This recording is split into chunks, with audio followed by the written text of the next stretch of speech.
Poop, is that really going to be your first message?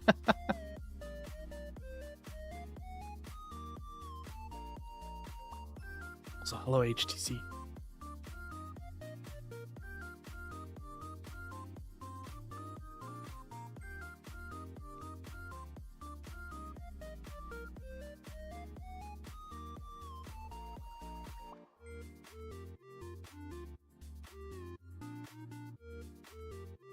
Hello. Alright, I'm just getting everything ready on my side. But howdy, howdy, welcome in.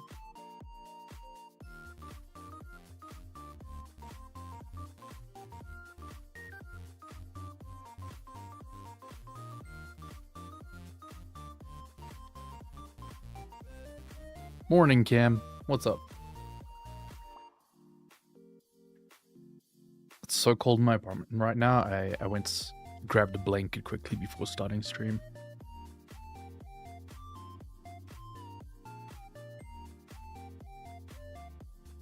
So a good deal on a 2TB Samsung 990 Pro. That might be the one that we have on the... No, wait, I think that was a 9100 Pro. Yeah, there was some actual nice deals on SSDs yesterday, but you know, nice for the time being, not nice for what SSDs used to cost.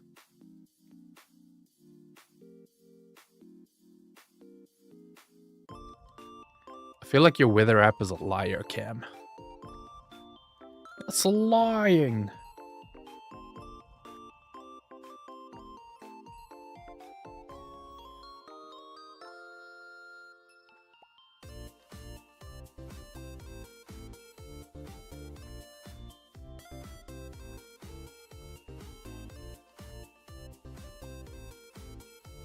I scored that Samsung actually. Let's freaking go. Alright. I'm ready. Hello. I mean, it's probably that temperature outside because it was actually kind of nice in the sun. My apartment is very cold. Hi, from Texas. Welcome. I got my coffee to warm up here. Delaware, hell yeah. No, I don't think, Cam, I don't think you need an alternative to open weather. I think it's accurate for outside.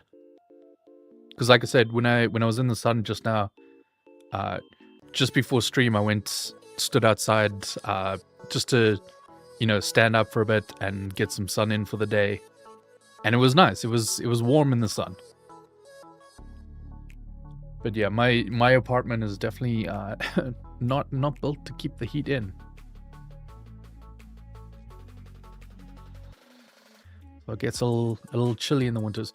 Like I was mentioning yesterday, when I have the Apple HomePods plugged in, then I could see my indoor temperatures.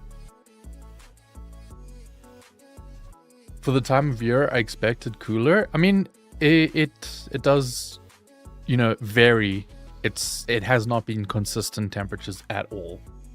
But it's, you know, it's nice when you can go stand in the sun. But I will say, we haven't been getting the drops to, like, you know, 2-3 degrees Celsius, or days where it's like consistently under 10 degrees Celsius. You guys will have to do the math on whatever that is in American numbers. But you know, that's when it's kind of chilly. All right. So for those who don't know what we're doing here, we've been doing for a couple of years now at this point, I think. We've been doing like a community sourcing deals for Prime Day and Black Friday and any of those kind of, you know, special events that companies host. You know, it's always better to have 100 eyes looking out for deals versus, you know, you trying to scour through hundreds or thousands of listings. It makes it easier to find the real bangers, and then we kind of aggregate them and throw them on a website for everyone to find. I'm from Canada. That's t-shirt weather. If I was in the sun all day, yeah, I would probably be in my just a shirt, but indoors I'm rocking the hoodies. But it's been nice because it's been cold but not too cold. I prefer it when it's a little bit more on the colder side, to be fair. I ain't a fan of those sweltering summers. But like I was saying, it hasn't been as cold as what I was expecting it to be for a winter time here. Considering, didn't we just pass the like midpoint of winter for the southern hemisphere? Like a day or two ago? I can't remember.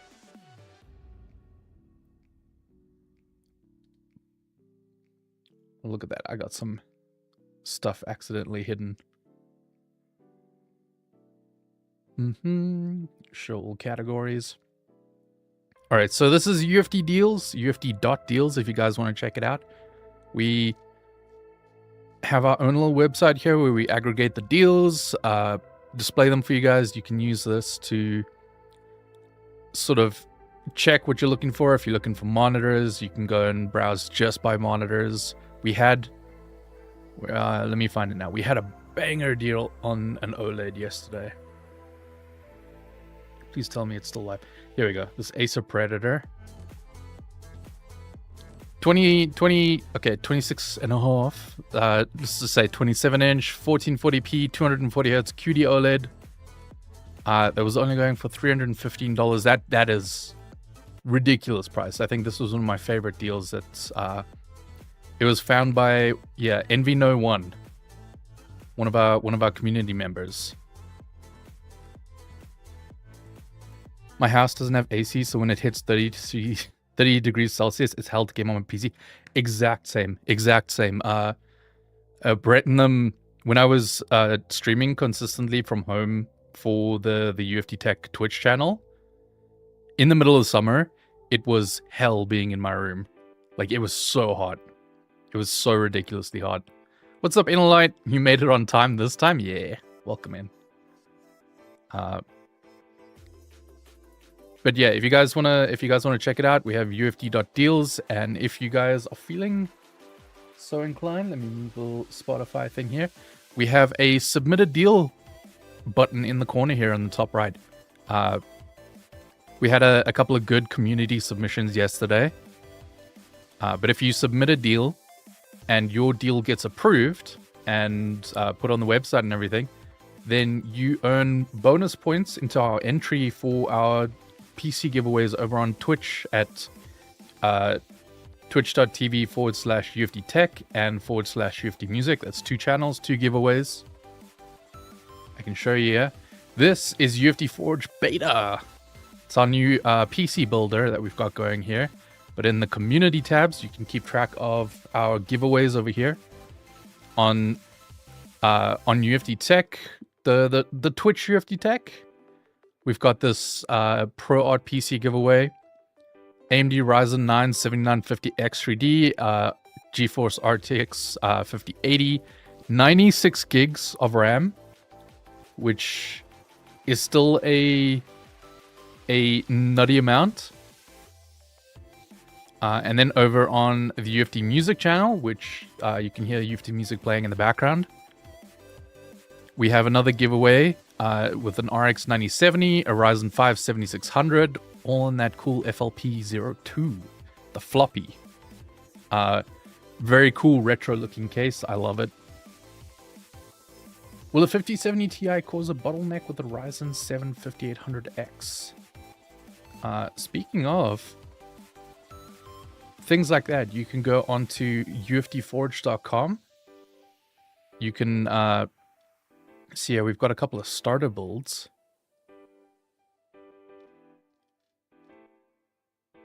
But you can open the builder, you can throw in your specs, and then it should give you a build score.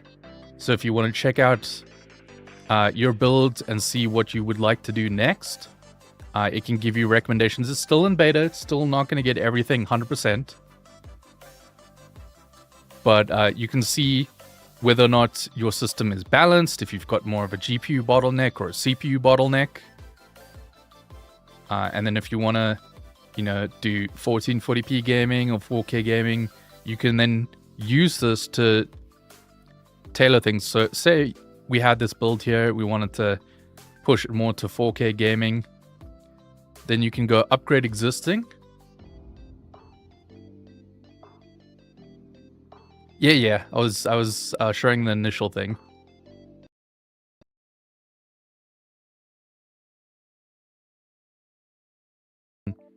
You can see, say you had your build, your PC now. You could give yourself a budget. Say you wanna push it now for 4K gaming. It'll show you what you could likely upgrade to balance out your system decently for that.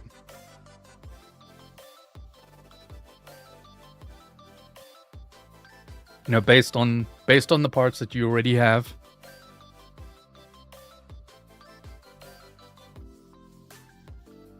Brett's been working on this heckin' hard for the last couple of months. Yeah, remember ufdforge.com. You guys can check it out. Also, give us your feedback. Like, this is just launched. This is just in beta. We're getting people to try and getting them to give their feedback, because there's only so much you can do by yourself before setting it loose in the wild. And then when you have hundreds of people trying it out, you can find out bugs or just ideas that you might have missed that would make it a better experience for everyone. So definitely give it a try if you guys want. We appreciate any feedback. And by any feedback, I mean good feedback.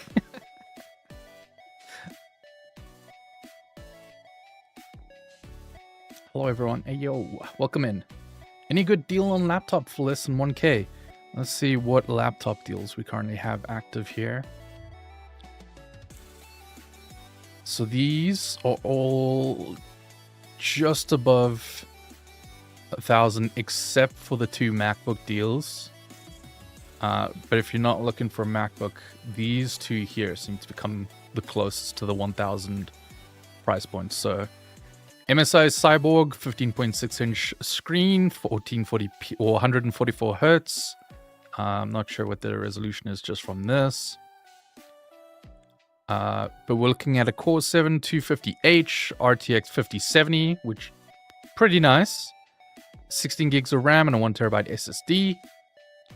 That's currently going for 1089, down from 1600. Then we've got this one, Acer Swift 16, 16-inch 3K OLED, 120 hertz touchscreen. Intel Ultra X7 358H, Intel Arc B390, 16 gigs of DDR5, and a 1TB SSD. So, depending on what you're... Like, this seems like it would be very nice for design with the OLED. But if you're looking for more gaming performance, the one with the RTX 5070 might be more up your alley. But yeah, if you're curious, I definitely recommend jumping on the website. It's ufd.deals. You can search by category here. You can customize your feed. Say if you don't want to see gaming consoles, if you are PC only and you don't want to taint your feed, you can do that, and it'll hide that from your feed in general. You can get it to show only PC components, or set it back to show all categories if you want to keep an open mind. And then, if you guys see something that you really like the look of, like this Gigabyte X870E Aorus Pro Ice, that actually looks a lot like my motherboard. I've got one of their Pro Ice lineups. Except I have the back connect one. And mine's the B650E. I need this for 3D printer filament bulk sales. Hey, that might not be a bad idea to keep an eye. Tanner, I will in future I will keep an eye out for stuff like that for you. All right.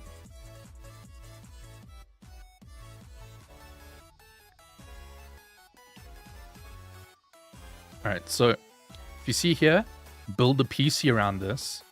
So say you wanna use this as a core component for a build. You can do this. Start fresh around it. This will take you from UFD Deals to UFD Forge. And then you can say you maybe want to do some streaming or productivity. Let's say streaming. And we give it a $2,000 budget. Then it will try and find you parts compatible with your budget. Welcome, intern.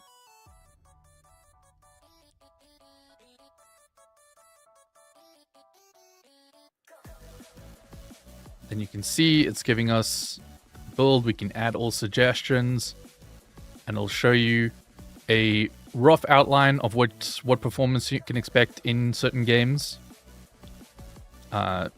See how balanced your build is. Roughly what kind of power consumption, power draw. I wish Prime worked in my country. Yeah, we here in South Africa, we just got Prime about, I would say, a month ago. So I'm hopeful it comes to you guys soon.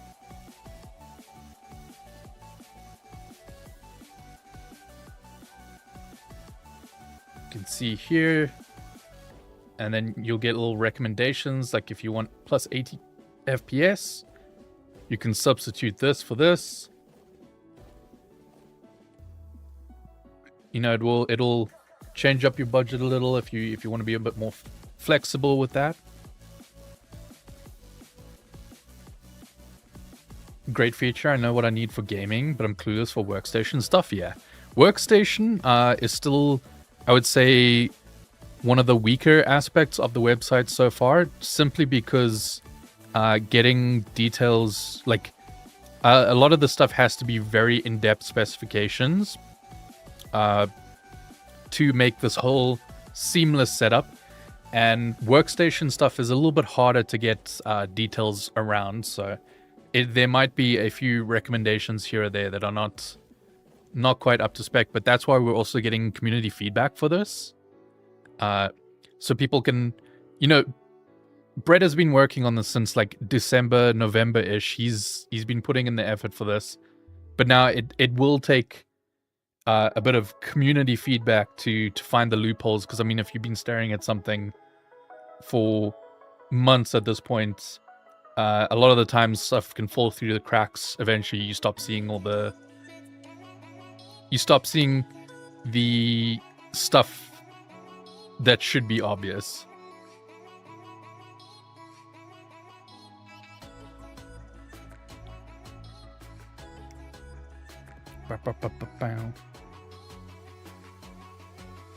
Yeah, but otherwise, this thing's coming along very nicely.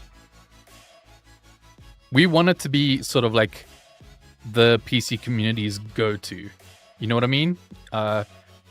With recommendations you can trust. Hey Patrick, you can be vegan here. No one's gonna judge you for that, but just don't spam stuff. Yeah? Mm-hmm.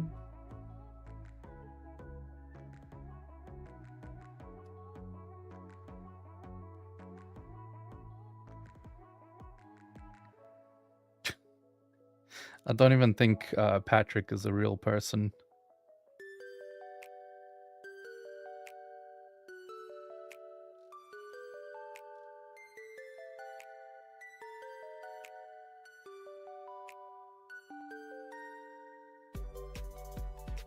Alright.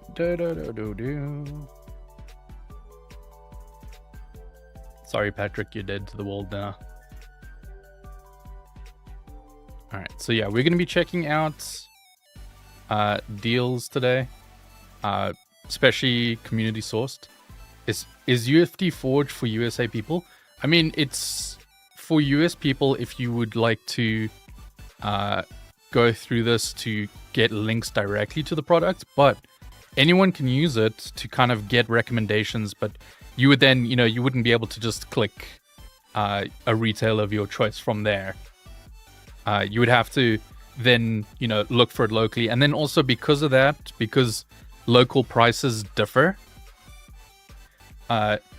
you might find that something might not be as optimized, like price to performance wise in your country, if say like AMD cards have a bit of a premium over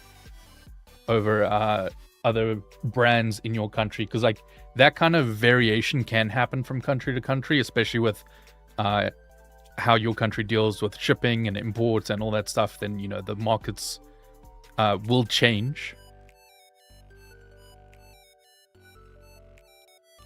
But yeah, this is also a good tool if you want to sort of plan out builds ahead of time, or try and find out what will be the next best step given your budget for an upgrade. If you want to target like certain things, like say you already have a PC, it's pretty good at gaming, but you want to get more productivity out of it, a new GPU then might not be your best situation.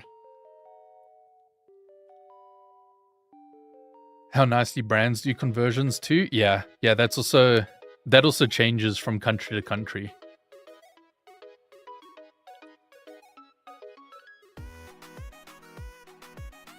But yeah, don't forget, if you guys have deals that you've seen, you can submit a deal here. We'll be going through community submissions in a little bit. And also remember, if your deals get selected and added to our Prime Bangers and some mash, then you guys will get some bonus entries into the giveaways. You can see the link there by Nightbot. It's we're doing giveaways for PCs over at UFD Tech on Twitch and UFD Music on Twitch.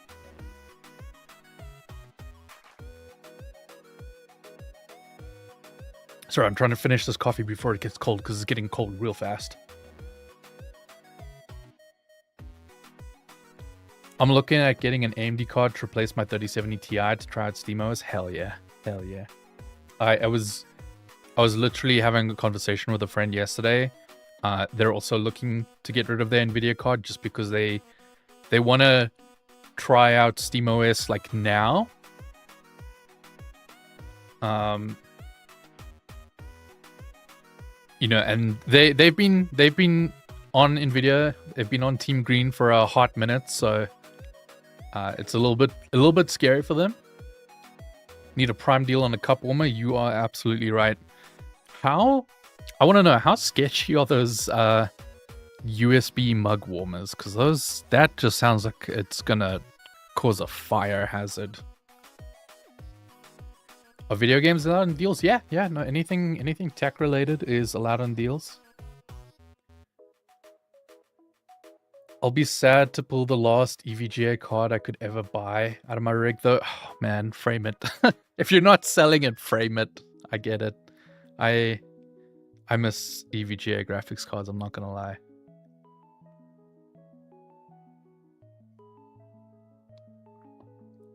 We had a... what was it? I think it was a 1080 Ti from EVGA that like I had a very soft spot for in the office. Not USB, too much power. That's what I think. It's gonna draw too much power from the USB and just kind of like cook itself.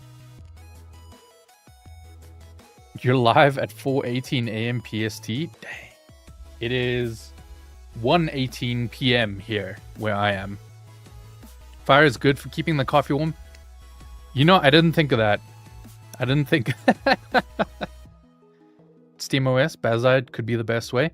You see that a lot of people want to try SteamOS now that it's been sort of open to the general public to try out. I've been using SteamOS on handhelds a lot. I actually just put, now that SteamOS is like officially kind of supports the Legion Go, I also threw it on there the other night. As of SteamOS like 3.8, it's like more open to the public and they want people to try it out. So I think a lot of people are going to be throwing SteamOS on like a Okay, it would have been easy to get a secondary drive like a year or two ago. Now you gotta decide, are you gonna dual boot? How are you gonna use that space on that one drive? Because sharing a Steam library between Windows and Linux is apparently quite a nightmare. The USB warmer is 50-50 on which side of your house it will burn first. Yeah. Been using CacheOS since February. CacheOS is phenomenal. Phenomenal. I proudly use my EVGA GTX 1080 Ti for the Win 3 and it's still great. I think that might be the one that I'm thinking of. I think that might be the one. Give me a sec. I wanna go down a little bit of history here.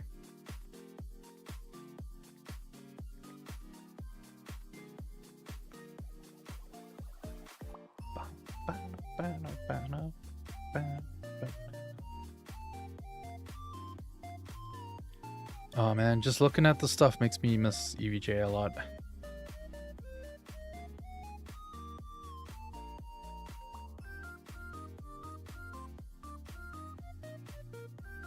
My deck convinced me to put SteamOS on my main desktop. CacheOS just barely fell short for me. What didn't you like about CacheOS? Like, there's some things, it's just I'm 50-50 on it, whether I like it or not. I'm trying to spend more time with it to see if I can get one over. I have my GTX 1080 and my CacheOS media PC in my bedroom. Let's freaking go. Not joking, I use Vanilla Arch, by the way. I wouldn't have taken your sentence seriously if you didn't start it like that. Feels better than Windows. Also, anti-cheat games are getting into Linux soon, with exceptions, of course. Yeah, it is a trade-off. It is a trade-off of whether or not you are willing to give up certain games because they are, reliant on anti-cheat or not. Like, for me, I play a lot of single-player games, so it hasn't really been that much of an issue jumping around Linux and giving it a try.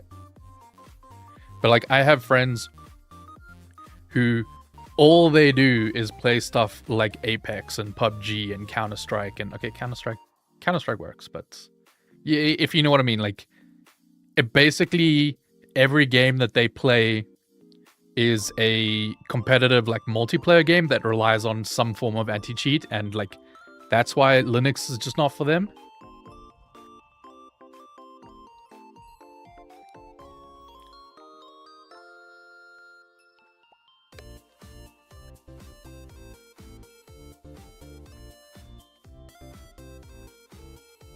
I wasn't a fan of the settings, but that could be a desktop thing, and I just needed to use KDE instead of the CacheOS default.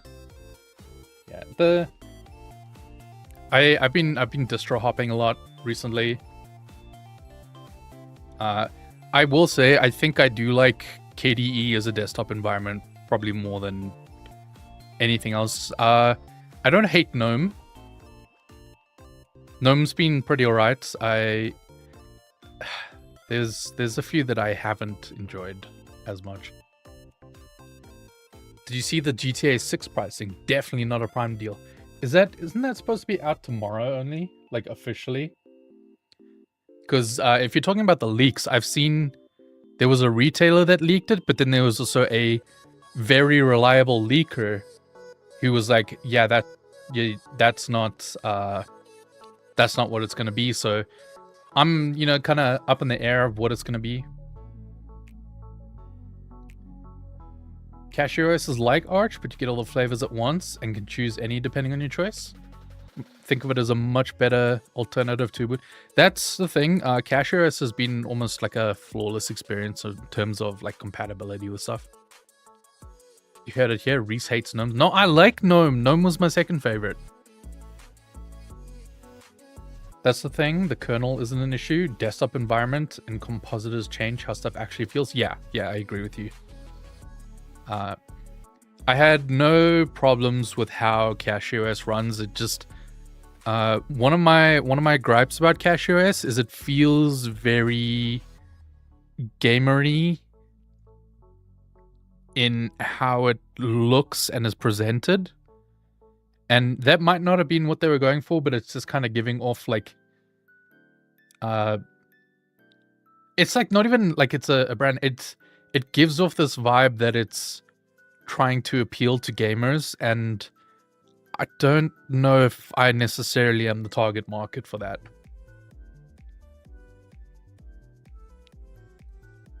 To be honest, I want to try Arch with Hyperland. I don't like using the mouse, and I'm used to... What's VIM? What's that?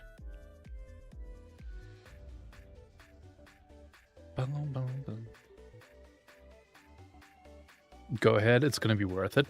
It honestly, that's been the most fun part about trying all these different like Linux distros as I've been distro hopping.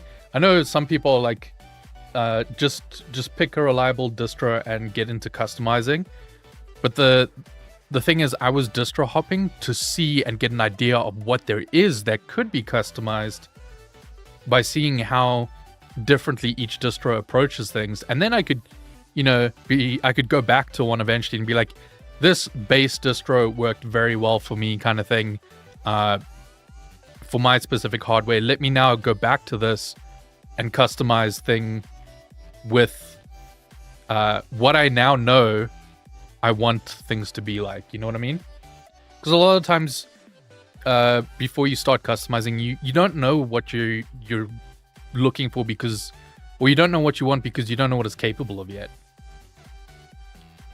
Program that uses the keyboard only. Oh yeah, then frick mice. Been playing with Mint, feels kind of like Windows 2000, switching from a Mac Mini. I brought this up. Mint kind of feels like, Windows 2000 XP kind of. It gives off that like almost like boomer energy. Some people were like, no, it's not boomer, it's Gen X, get it right. But yeah. Pre-orders at midnight, $80 and $100 for the Ultimate Edition. No online at launch, might be a separate purchase. Yeah, those are the leaked pre-orders that I saw based on that one retailer. But like I said, there was another well-known leaker, like who was quite reputable, who said that isn't legit. So I'm literally waiting until the announcement to see. Mint feels too old for me. I'm with you on that. Mint, everything's just gonna work on Mint, but it looks and feels quite dated, and I struggled to vibe with it because of that. That's from Jeff Keighley. Is he referencing the retailer thing? Because Jeff Keighley also he likes to talk about the current topics. I'm going on Twitter now.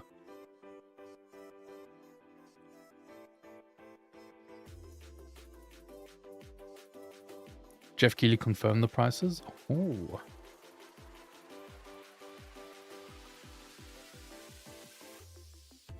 I'm reading his tweet here. Rockstar's confirmed Grand Theft Auto 6 features a single-player experience set in the biggest, most immersive evolution of the series. Seems to suggest online will not be a part of the initial launch. PlayStation and Rockstar have announced that Grand Theft Auto 6 plays best on PS5. He's also saying Grand Theft Auto 6 will retail for $80 and the Ultimate Edition will be $100.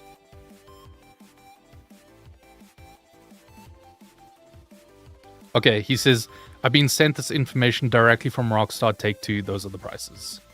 Alright, cool.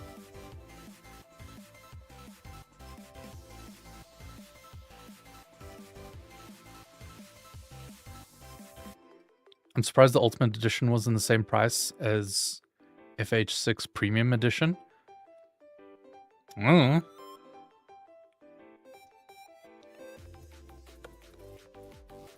Video on Pop OS made me consider it. I'm gonna be completely real. I say don't.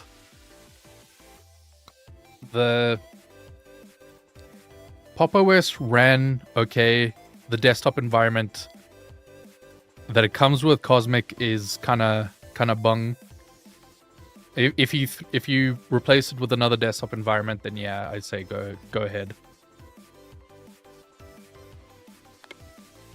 Curious for you guys. Are you guys going to be picking up GTA 6? I mean, considering Rockstar does console first launches, like, it also depends, like, do you guys have a console? Are you going to get a console for it? Are you... I have to be completely real. I thought GTA 5 was okay. I'm still excited for GTA 6. And, you know...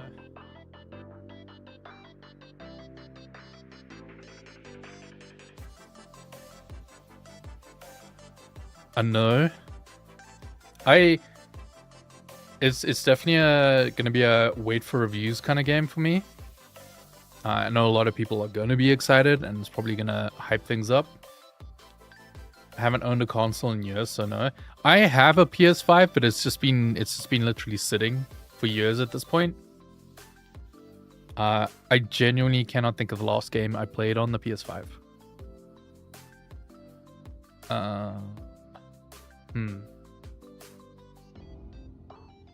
Yeah, my PS5 is legit just been sitting there, and I feel like I turn it on once every 3 months just to update stuff. I have a PS5 and I'm waiting for PC. I might do the wait, but then, you know, that's GTA 6 is going to be out for like 2 years before it comes to PC. I'm waiting for the Steam machine prices to come down. Wishful thinking? Yeah, unfortunately, I think that is wishful thinking. Sold my brand new PS5 to my friend. Had it for 2 years, never used it, so I'm not going to buy it. You know, that's fair. Alright. Think we've been yapping enough. I'm gonna check if we got any new deals rocking around. Ooh. Hello. A Data Legend, M.2 SSD, 2 terabytes. This is the first time in a hot minute I've seen... Okay, it's PCI Express 3.0. That probably brings the price down, because I was about to say, this is the first time I've seen 2 terabytes under $200 in a hot minute. But if you guys check here, on the top, we got some prime bangers and mash. These Sony InZone buds and the H9 IIs are probably 2 of my favorite audio picks if you guys are looking to upgrade your audio specifically for gaming. Because this InZone H9 II is essentially a Sony XM6 with a like external microphone. It still has the same exact drivers that the XM6 has. It has the same noise cancelling, but then it also has a 2.4 gigahertz dongle for latency. We have a Steam machine at home. I mean, it's fairly easy to build your own Steam machine. I know Brett also put on some deals or some builds.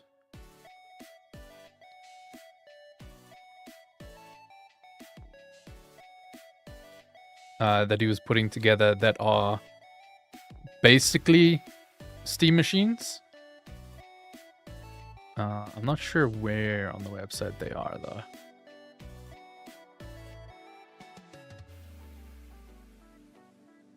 But he was talking about them in Hot News today, so you might see it later when Hot News goes live. I actually don't know what time it's going live today.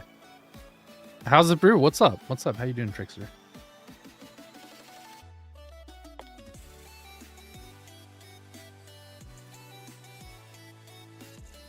The 2 terabyte Samsung Gen 4 SSD, not much more and a better deal. Yeah, I still think Gen 3 community. Okay, Brett says it's in community. Oh, here we go. AMD Steam machine, Here's a 512 gig alternative starter. We've got a Radeon RX 7600 and a Ryzen 5 7600X. You know, we're doubling on the 7600s here.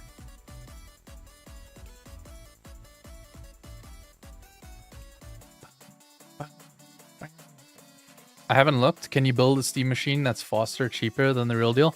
Faster and cheaper, yes. But then, you know, you do lose out on the form factor and how quiet it is.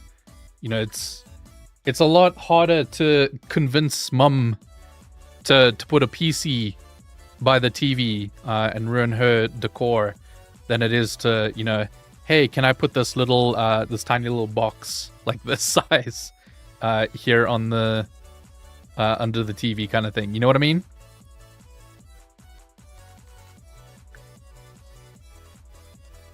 I understand why the Steam machine is priced the way it is. I understand that I can build a PC that performs better. I also appreciate that I cannot build a machine in that form factor for that price.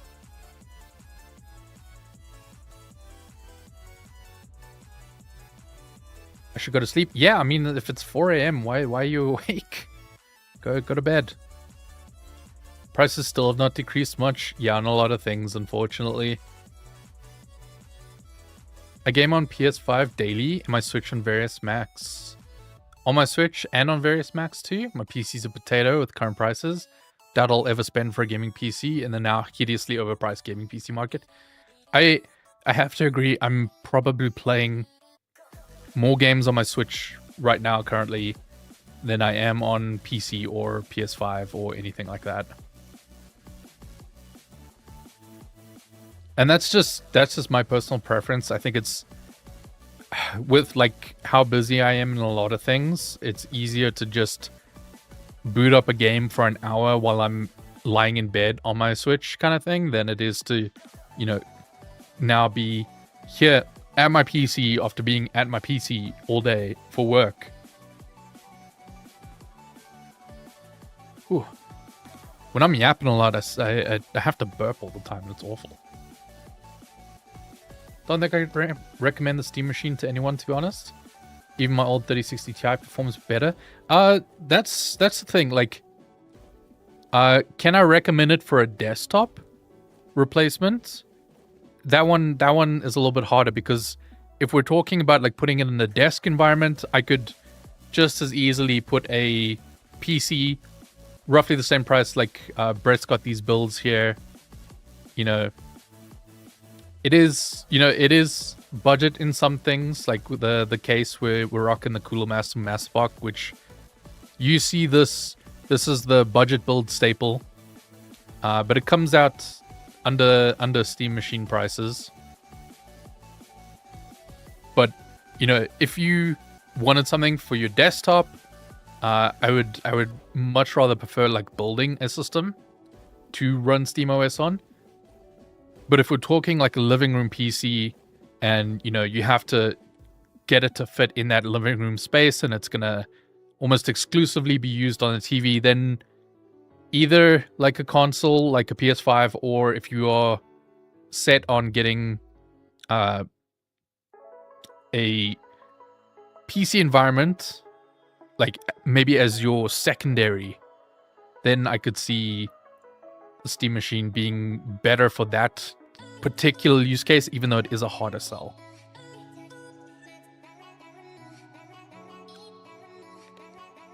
Done. I actually did turn my PC into the Steam machine. Not the box, I mean the interface. So it was easy. Yeah. And I have to say, it's a great experience. The one thing that Steam has done well is the work that they've done on SteamOS. And just Steam's big picture mode in general, and getting it running as seamlessly as they have. It's unfortunate about the Steam machine.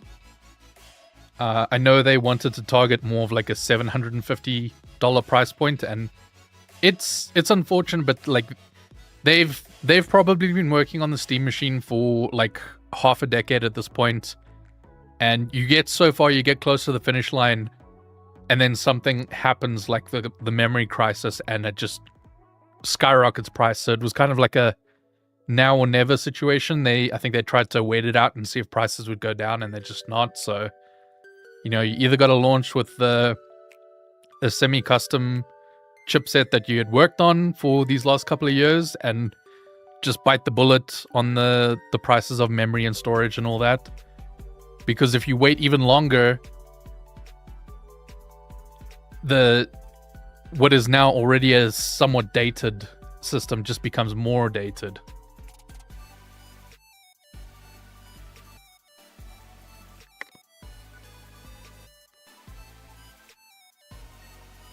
My laptop from 2022 is better than the Steam machine and costs less than when I got it new on sale. Yeah, from what I saw, the target for the Steam machine was to be a machine that is better than 70% of devices that are running Steam.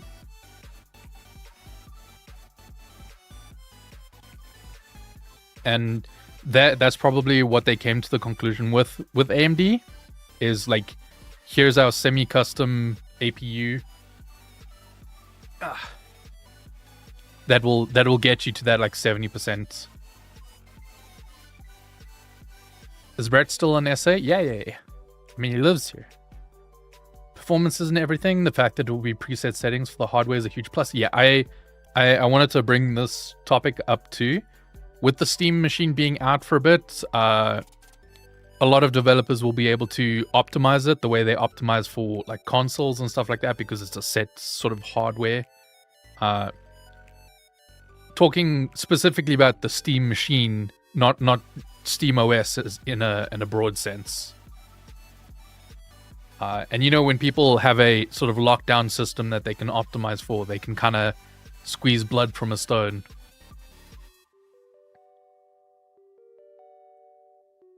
Plus Proton compatibility, Chef Kiss, yeah, they've done phenomenal work on Proton. I get performance anxiety on my desktop and end up tweaking settings way too much. Way too long trying to balance visuals and performance. If I can afford to, I like to just crank everything to max and just see how it goes. But if my PC can't handle it, then I'm watching like these optimization guides where they're like, here's this trade-off for gaining 20% performance, and like I like to follow a couple of those. What hardware you all running?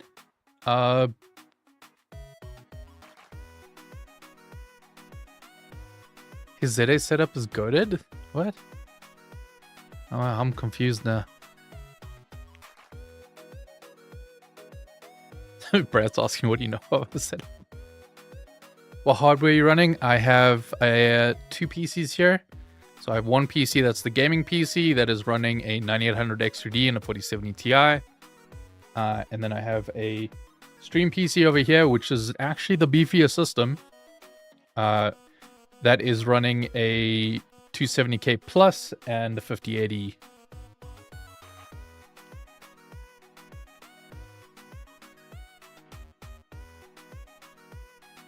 I think people who don't know much about PC gaming will love. Yeah, the Steam machine is a good way for console, like people who are comfortable on console, to get into the PC universe. Because they get a console-like experience out of the box, especially if you're putting it in the living room by the TV like you would a console. The price is a little disappointing. I get it, but it is a way for people. It's the Steam machine, I don't think was ever 100% truly aimed at people who are already building their own PCs. It was ooh, that is interesting. At the right price, I might be interested kind of thing. And, just unfortunately was not the right price.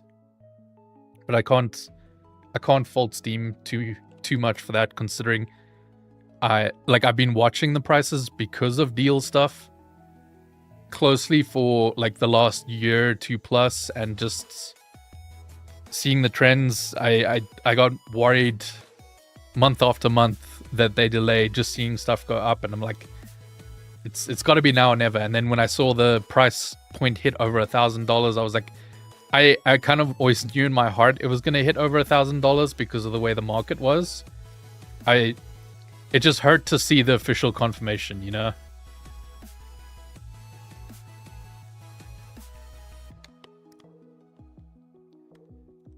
Will devs have the incentive to optimize for the Steam machine? I don't think there'll be as many in the wild as with the Steam. Yeah, there definitely won't be as much incentive as there is with like the Steam Deck, you know, getting that Steam Deck verified. It will be different for sure, but I do think there will be developers out there who do optimize for it. Not gonna lie, I thought the specs and the fact that it relied on Proton meant the deck was dead before it arrived. Boy, yeah, that's what Valve has been doing very well, is like they took the sort of Nintendo Switch approach where they found a performance bracket that they were comfortable with because they knew they could make everything else about the service or the product they were offering so nice and polished that for its use case, it worked, if that makes sense.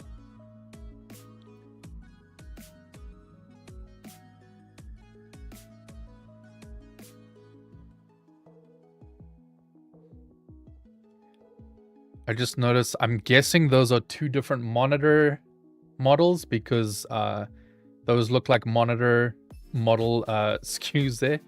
Only difference is the hertz. Is the better one worth it with the 480 Super? I don't know because I don't know the difference between the hertz just looking at those model numbers like that.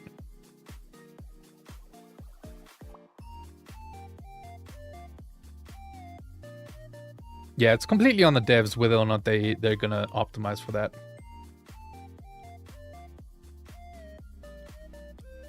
Yeah, that here saying that they could have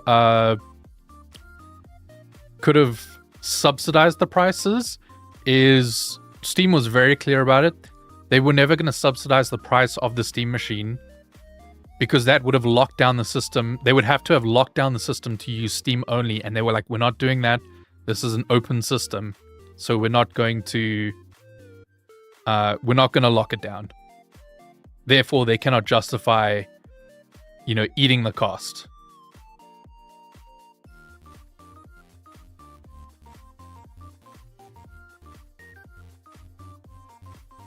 Lucky Dog, I get that they're ROG Strix. I'm asking about the rest of the specs because the only thing that those numbers are telling me is that it's a 32-inch monitor. You said the one has a higher refresh rate. I don't know what those refresh rates are, just looking at X32 UCWMG. That unfortunately tells me nothing.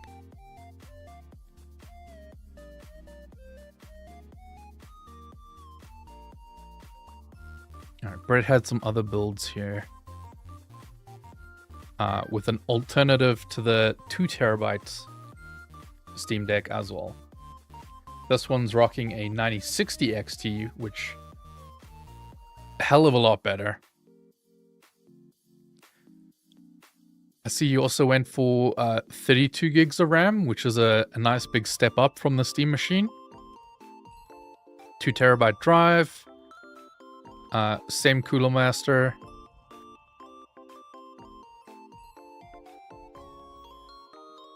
$165 versus 244. I mean, yeah, depending on what kind of games you play, 240 hertz might be a bit nicer with the 4080, but yeah, that also, like I said, it depends on the kind of games you play. If you're playing games where you're hitting more story-based stuff and it's like cranking the graphics a little bit higher and you're only hitting, you know, like 4K 60, what's the point of shelling out for the 240 hertz monitor then? But if you're playing esports titles where you want to potentially hit that like 240, yeah, then It all depends on what kind of games you're playing. But all right, let's check and see if there's any community submissions. We're going through this in a sec.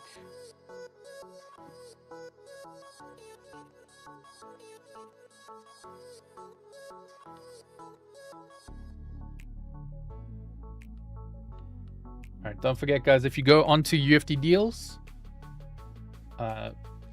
you'll be able to give community submissions. If they get accepted, then you guys can get extra bonus points for entering into the giveaway. I'll show you here.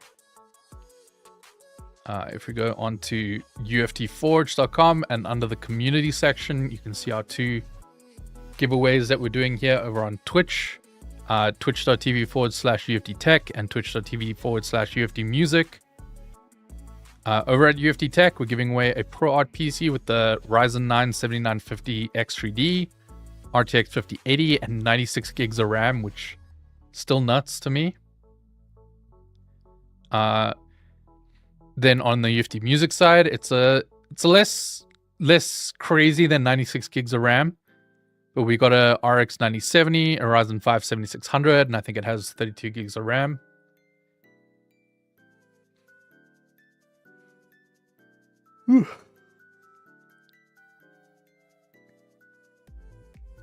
With frame gen, it's gotten a lot easier to push those high frames in more games, so it couldn't hurt having 240 hertz over 165. Yeah, I mean, like I was saying, it all depends on the kind of games that you're playing.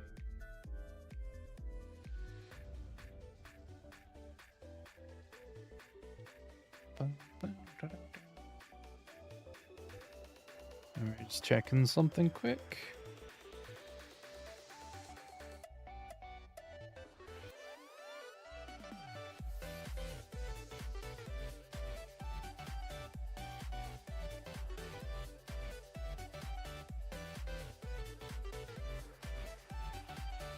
I had a feeling Twitch chat was being a lot quieter than usual. I had to restart my teleprompter app quick. There we go. Now I can see you, Twitch chat, again. I can see you guys. I'm not ignoring you. I promise. I promise.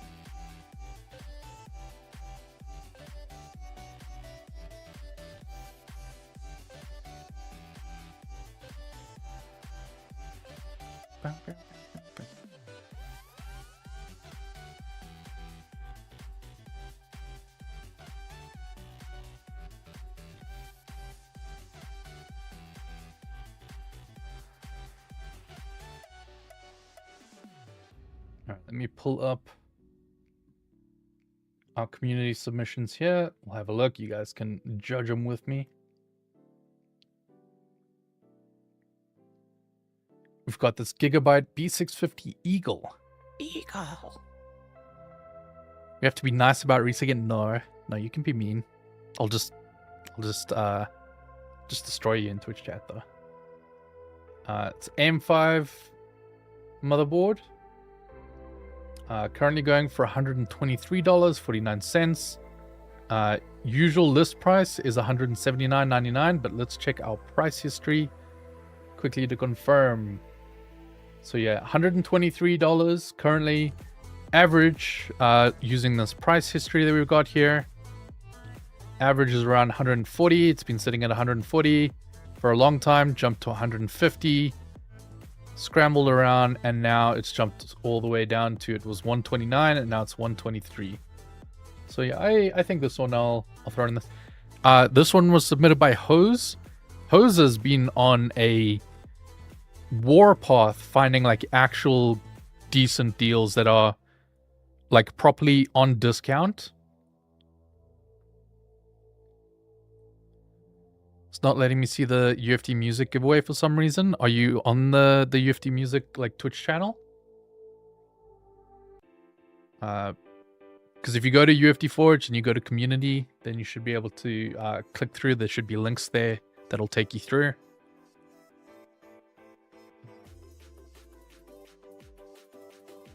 So what do you mean then that you can't see the UFD Music giveaway? And then we got another submission, Samsung Galaxy Galaxy Buds 4 Pro. AI True Wireless. I'm on the Twitch channel. Yeah, but I'm asking, what do you mean if you're on the Twitch channel? What do you mean that you can't see the giveaway?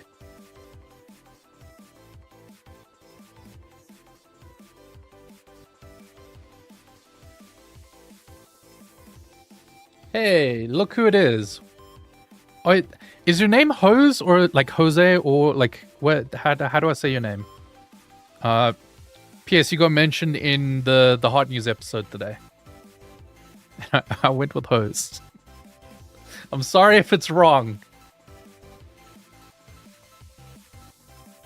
When I click the link, it gives me an error. All right, I'll check a little bit later. My early FSR 4 7900 XTX testing shows very little difference. Little bit of fringing, but not much FPS difference. Curious to see how everyone else's results will be. I'm curious to see. Did they say something about FSR 4 coming to more handhelds and stuff like that?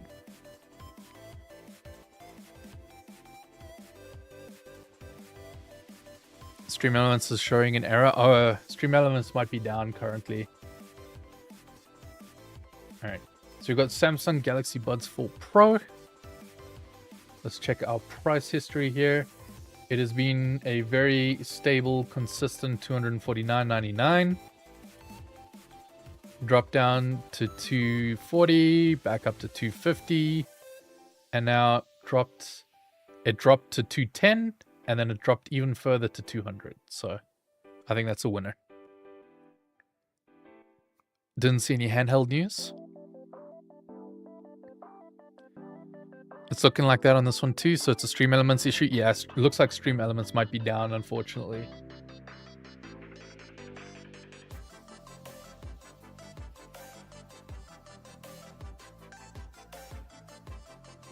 Alright, Hose, I will accept both of those deals. Which means you get extra bonus points into the giveaway.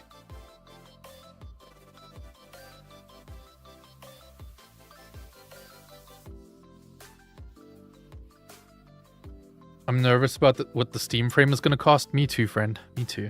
Out of everything that's currently coming out, Steam frame is the most likely one that I'm going to be picking up. I'm a bit of a VR junkie. I literally have like my PSVR 2 sitting here within arm's reach. My Quest 3S is like chilling over there. I have a Quest 2 in the lounge that is like for my entire family to use. I have way too many headsets, and the Steam frame will be another one.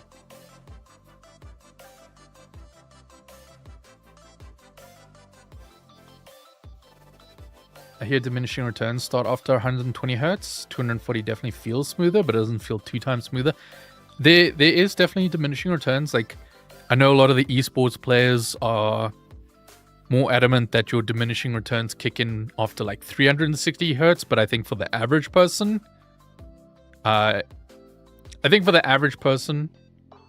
it's more like you know, Steam machines out for 4-figure 120 hertz cubes. to 240 is the sweet spot.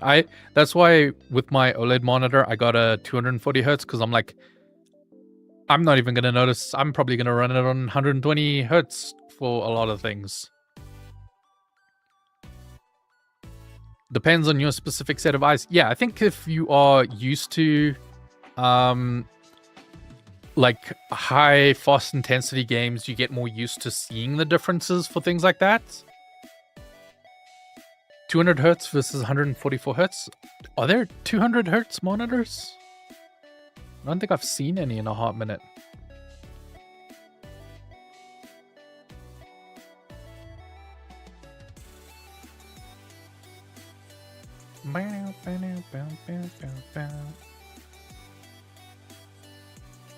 I can't even notice anything over 140 hertz. Yeah, I'm gonna be completely real. Sort of like 144 hertz to 165 hertz. I don't notice much difference above that. And look, I'm getting older. I'm getting up there.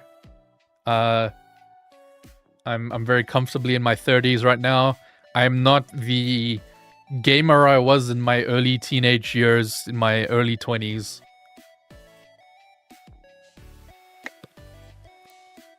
I have a 200 hertz monitor right now.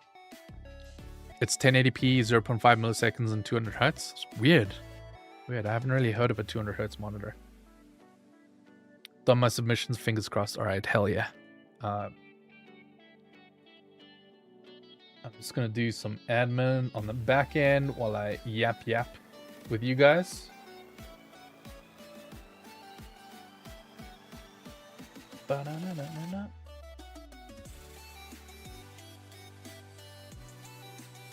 I'm just making sure everything here is good to go.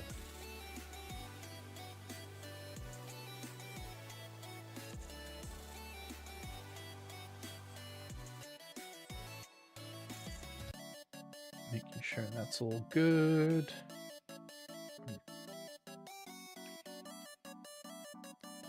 Acer Nitro monitor. Acer says it's overclocked to get 200 hertz, so that's probably why, and that might be it, yeah. I appreciate absurd high refresh rates like 240 and 360, because then frame generation makes sense. 90 plus is good enough for me. Mainly prefer quality and stability over higher than 180 hertz.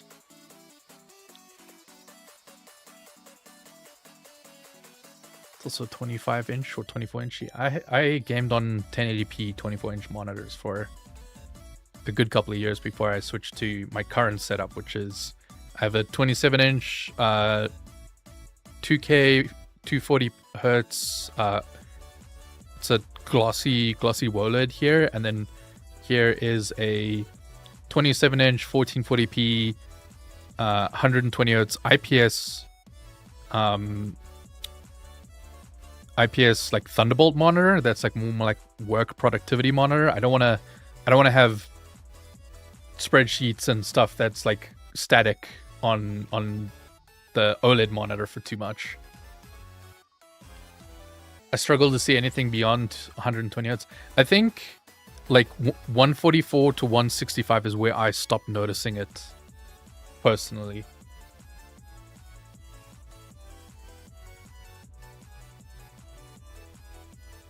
The human eye can't see beyond 24 FPS anyway.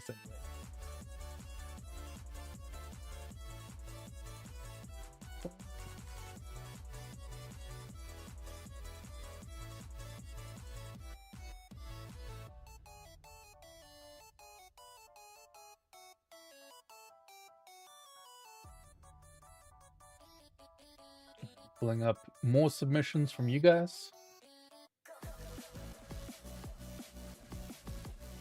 That's a myth, but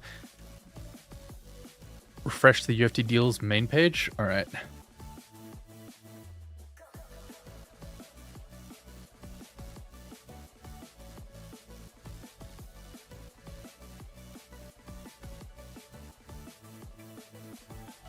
Yeah, guys, I'm gonna be real. I don't see over 10 FPS.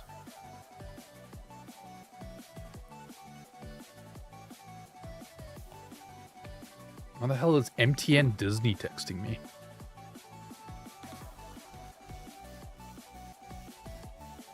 Oh. It's a false study. You're a false study.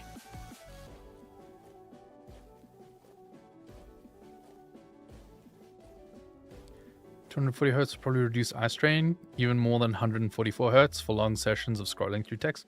Maybe. 10 FPS versus 60 is so different. Nuh-uh. It's just like 6 times more. You're not going to notice 6. I guess the eye strain is more from reflections and glossy monitors from what I've been researching. Yeah, I personally wouldn't use this glossy OLED in a room with a blaring like window and everything like that. I don't think I would have a good time, but in my particular bedroom where, yeah, I'll show you guys. I'll turn off all the lights and stuff. My particular little gaming dungeon, it is more lit up by the RGB on my PC than anything else.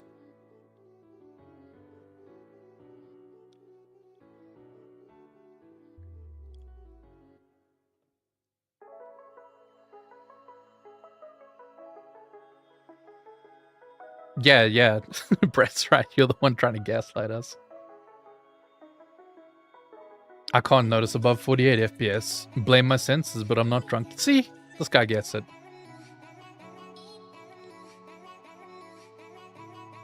He's saying 0 out of 10 rage bait, but he fell for the rage bait. Shaking my head. But you can't rage bait me. Look at this guy.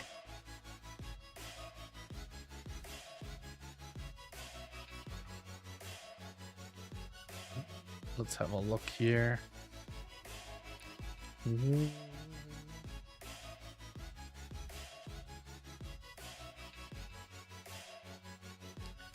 Crucial E100, 2 terabyte.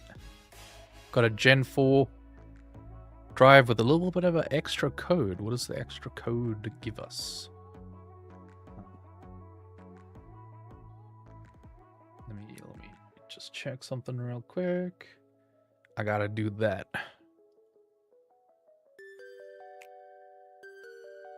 What did I do to you, Shockfire? Okay, yeah, that's just the code there.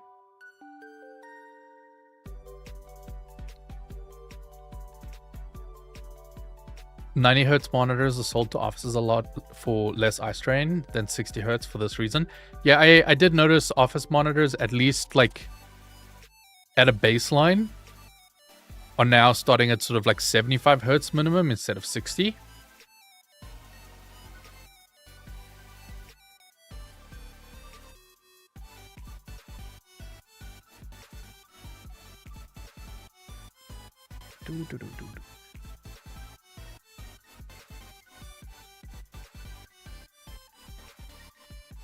Brett told me to refresh it, but I'm not seeing what I'm not supposed to be seeing.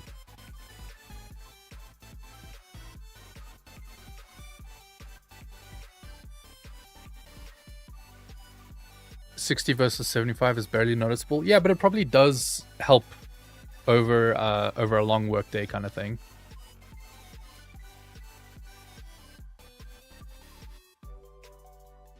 Looking for a good 4G smartwatch for my daughter. Any suggestions on that? Have we gotten any? We have a couple of smartwatches that have popped up. Let's have a look here for you. What? They must have all expired now in the last little bit.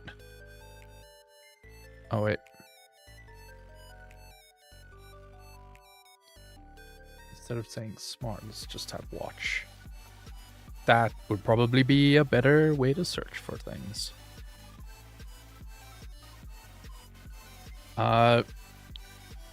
Also, Tim, is your daughter on Apple or Android? Because that will also make a difference.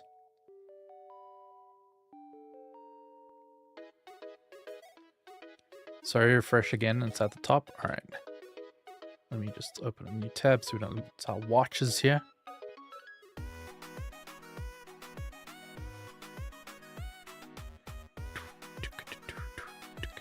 Ooh, oopsies.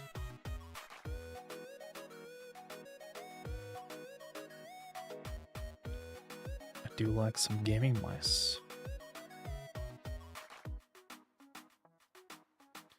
This might be something you could be looking for. Buy a donkey. What's up, Rob? The mini LED TVs have gotten a lot cheaper. There have been some ridiculous deals on mini LED TVs. Android all the way? All right. So there is... where were we here? Searching under watch. Gotta see if this is... Alright, so Google Pixel, $349 currently.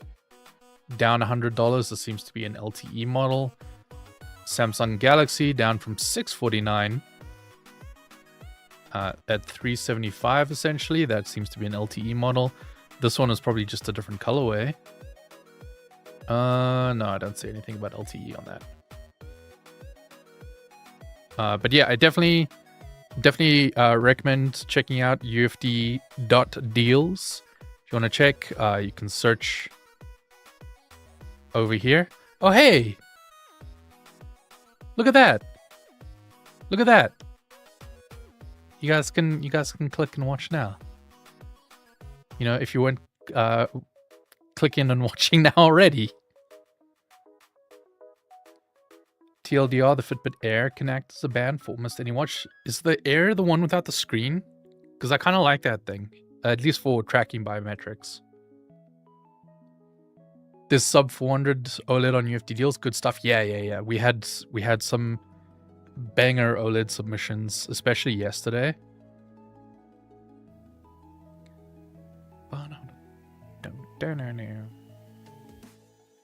What am I doing? Oh yeah, this is also going to show phones and stuff like that. So let's just go monitor here. This one was brilliant. Acer Predator Gaming, 27-inch, 1440p, 240Hz QD OLED, going for $350.99, which is nuts. Yes, the Air has no screen. Yeah, I thought it was that one that you were talking about. Ugh. Sorry, I genuinely, like, when I'm yapping this much, I can't stop burping and it's awful. It's not even like a full-on burp. It's just like air builds up somehow. I got a $50 nothing smartwatch and I don't regret it one bit. I kind of wish we got more nothing products here in South Africa at like a decent price. We can get them locally, but they are like what they call grey market imports, so there's no real warranty or anything like that.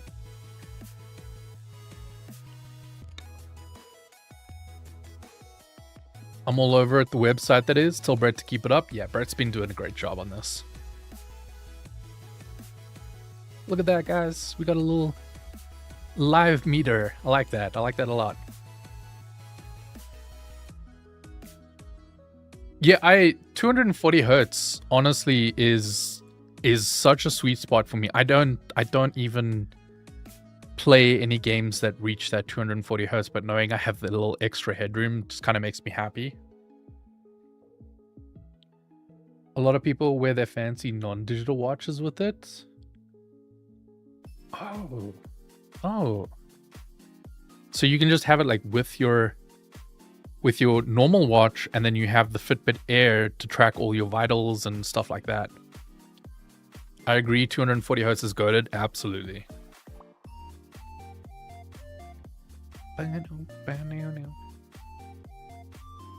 Yeah, currently in our Prime Bangers and Mash, we have 55 hand-picked deals. This is the generalized deals that we've got, but especially for Prime Day, we've put a whole bunch of stuff up here for you guys to go through and check out.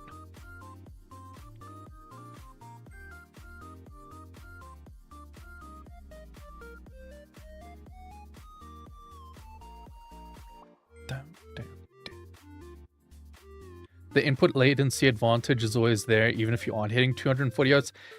I have to say, I knew like the input latency was going to be good on OLED. I wasn't expecting it to feel as good when gaming as it does. Because I even installed like a couple of FPS games again that like I haven't played in a hot minute, just because I wanted to test out the OLED. Because I mean, I haven't even had this one for a month now.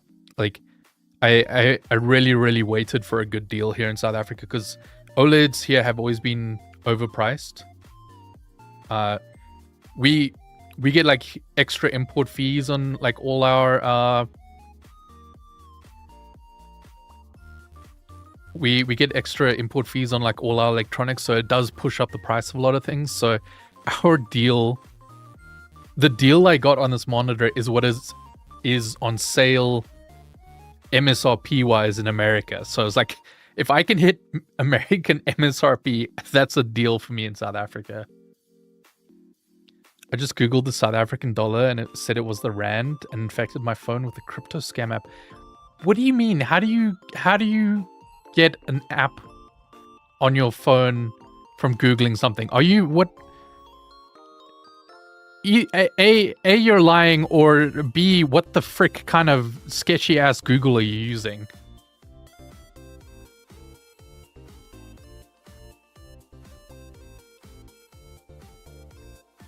Or a 5K, 2K, 240 Hz OLED in the $300 range would be sweet. Only seen a few 5K, 2K monitors so far. Yeah, good luck with that. Good luck with that in the $300 range. I think 500 Hz monitors are stupid. Who can still play games at 500 Hz? Esports players are foaming at the mouth and running in your direct location as we speak.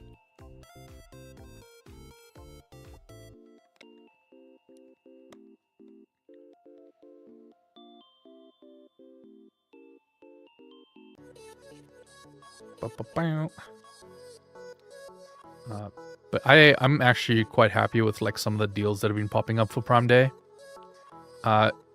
Monitors and TVs have been going crazy style.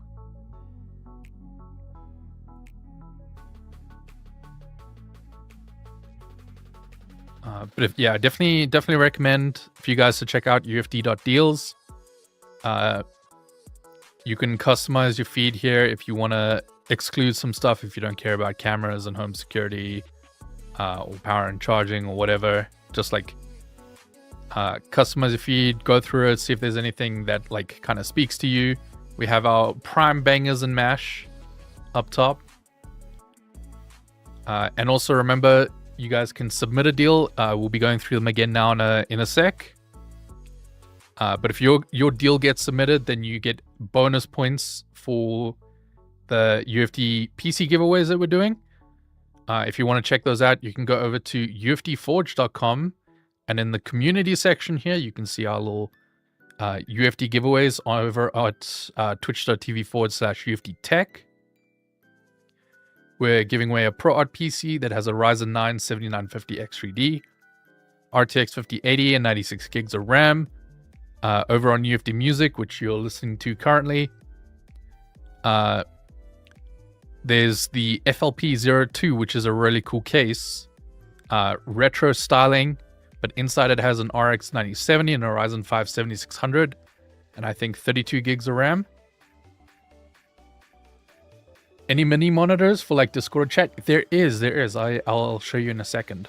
But yeah, you can find these giveaways here, and remember, if you submit a deal that you find and we approve it, then you get bonus points into the entries for these giveaways.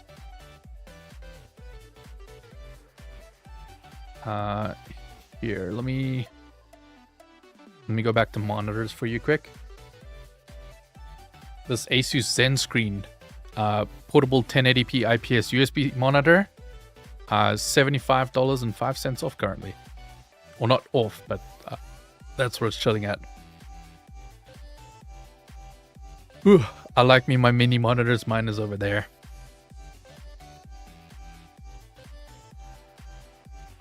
Bum, bum, bum.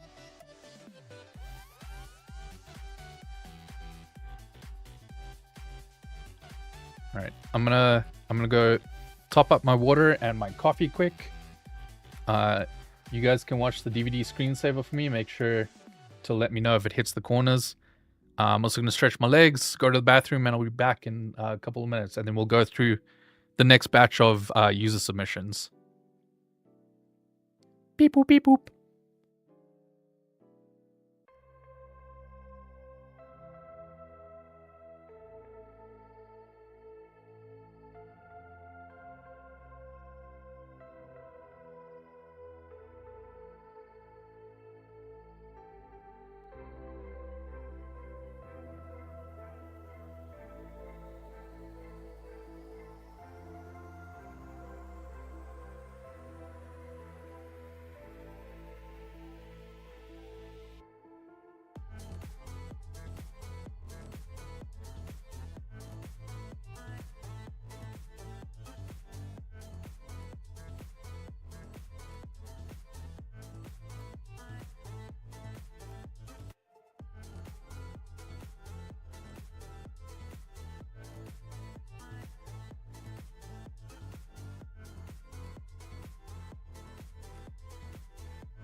All right, I'm back. You guys can stop talking smack now.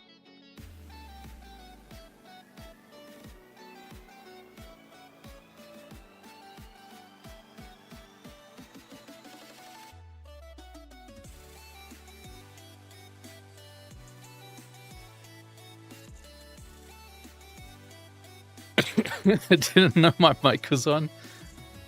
Blanket on lap. Brother, I'm freezing inside my house. I got my blankie here. This and the coffee is helping me. Your blower dieted. I am a very, very cold man right now. I made some coffee now quick. But welcome to being old. It's hitting me, friend.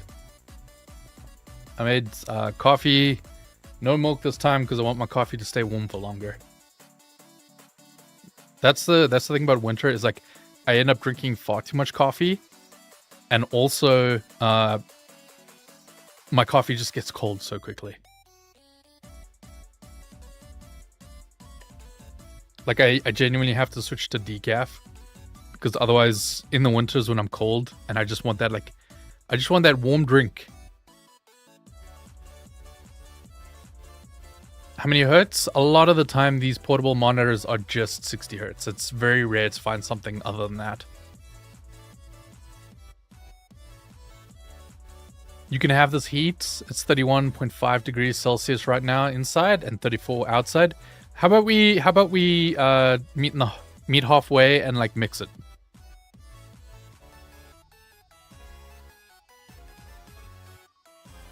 At least the GPU industry half tries instead of Asus being like, here's the AS5080L. Yeah, no. Yeah, if GPUs started getting monitor names, I would hate life. Winter is when you can drink broth. I had the most banger soup last night. A good old hearty beef and barley broth.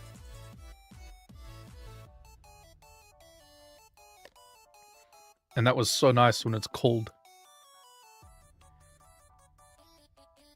All right, so for those who are just joining, who don't know what we're doing, we've been checking out community Prime Day submissions. Here over on ufd.deals, we've got a whole bunch of our deals that have been found and added. You guys can go here, check it out. We've got our Prime Bangers and some MASH. It's just a sort of hand-picked selection of Prime Day deals that we found recently. Some of them being community submissions again. We're going to be checking out some more community submissions in a second. But if you would like to submit your own, you can click up here in the top right corner, the Submit a Deal button. And if your deals get chosen, you get extra bonus points into our PC giveaways over on Twitch. We have 2 going currently. We have a ProArt PC giveaway, which has a Ryzen 9 7950X3D, RTX 5080, and 96 gigs of RAM over at twitch.tv/UFD Tech. Then we have this RX 9070 and Ryzen 5 7600X with 32 gigs of RAM over at UFD Music. And like I said, if your submission gets chosen, you get bonus points into the giveaway entries.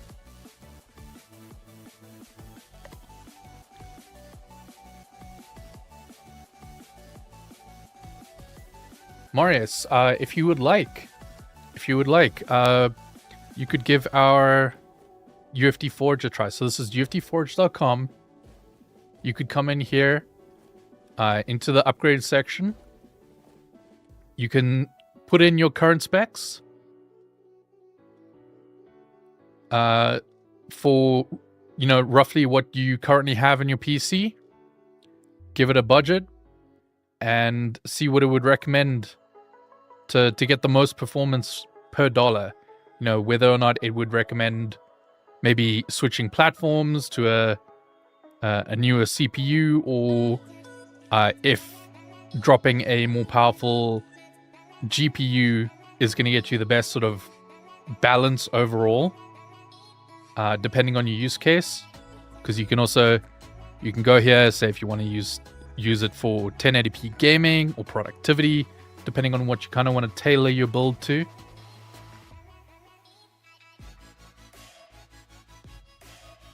Any deals on Switch 1 games? Not that I have seen. Yeah. So if you want to try this, Marius, it's uftforge.com. It's still in beta, so recommendations might not be 100%, but hopefully it gets you in a good sort of ballpark to know what would be the best sort of bang for your buck upgrade wise. Because then once you've got your sort of build planned out, you know, whatever it may be, then you can kind of get a build score here, you know, whether it's for 1080p gaming or 1440p gaming. Sort of see what kind of bottleneck you might be dealing with, if any, and a rough outline. We've just got games for now, for the expected performance, you know, but like a rough outline of what you might expect FPS wise in like certain games.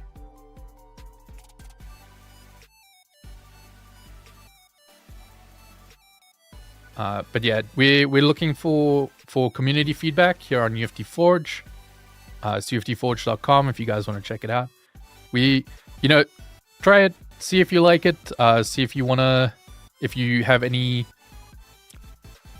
improvements that you feel like we could make. You guys can, I think it's down at the bottom.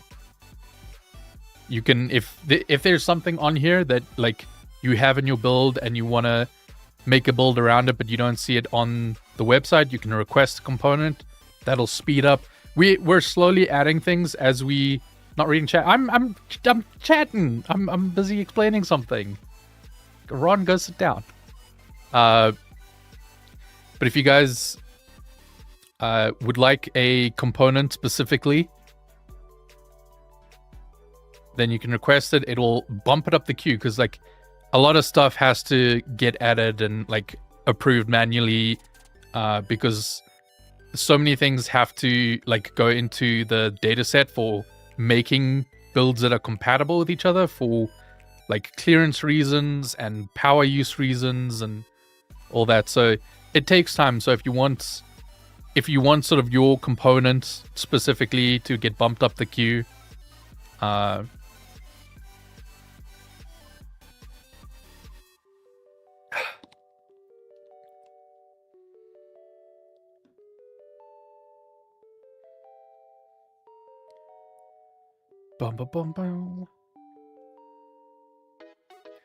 like it, but it recommends my upgrade from 12700 KF to 7500 XRD. Yeah, not every recommendation is going to be perfect for right now, especially while this is in beta.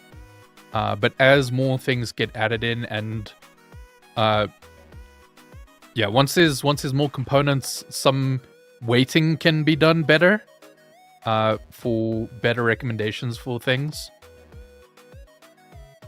But we're at the stage now where we need community feedback to, because I mean, there's only like so much things that you can check when you're building this by yourself, kind of thing.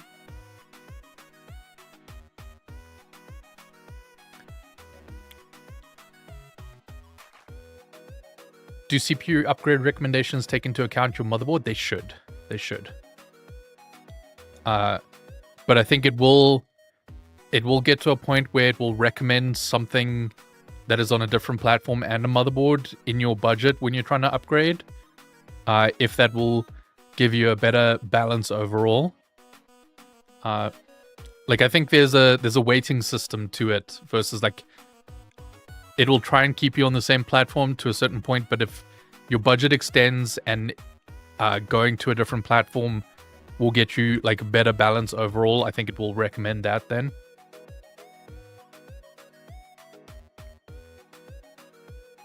I don't see the RX 580 4GB model on the website, but it's cool. It's still better. Yeah, there's a lot of components that are still having to be added. Like Brett's been working non-stop. I think he added like 200 plus components last night.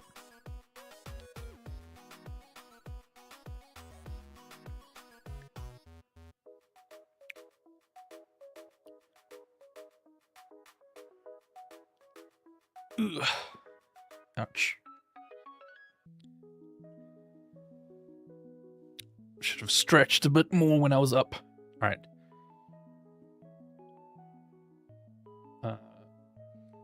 Give me 1 sec while I pull up a bunch of stuff in the background.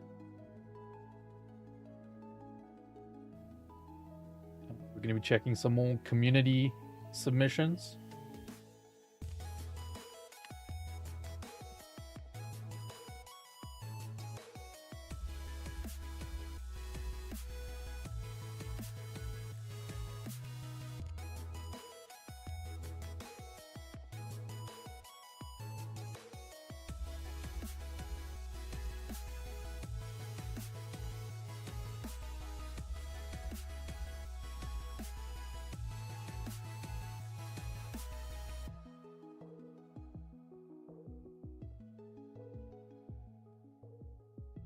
What is this?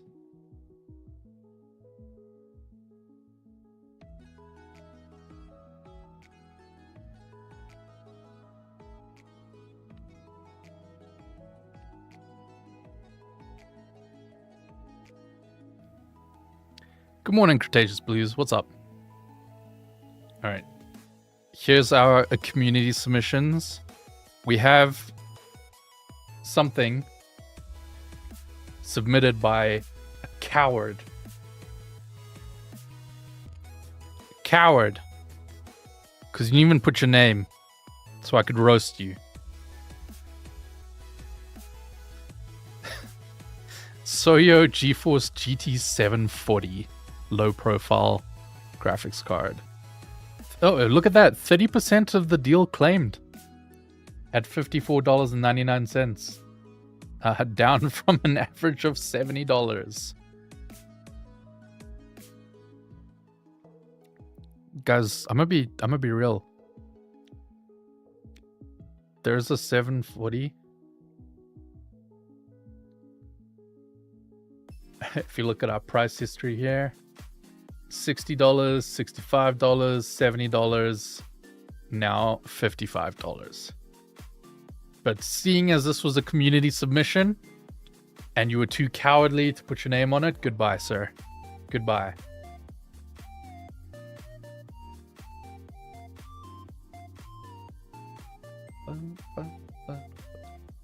Look at that. All right. We got an 80K VXE Dragonfly R1 Pro wireless gaming mouse. It's at 4K. 4K polling, 75-hour battery life. How much DPI is the sensor, I wonder? 26K. All right, $37.22. Let's check our price history. It has been very comfortably at $50, with a couple of spikes up to $54. So for a long time, it's been chilling here at roughly $50. Now it is down to $37.22.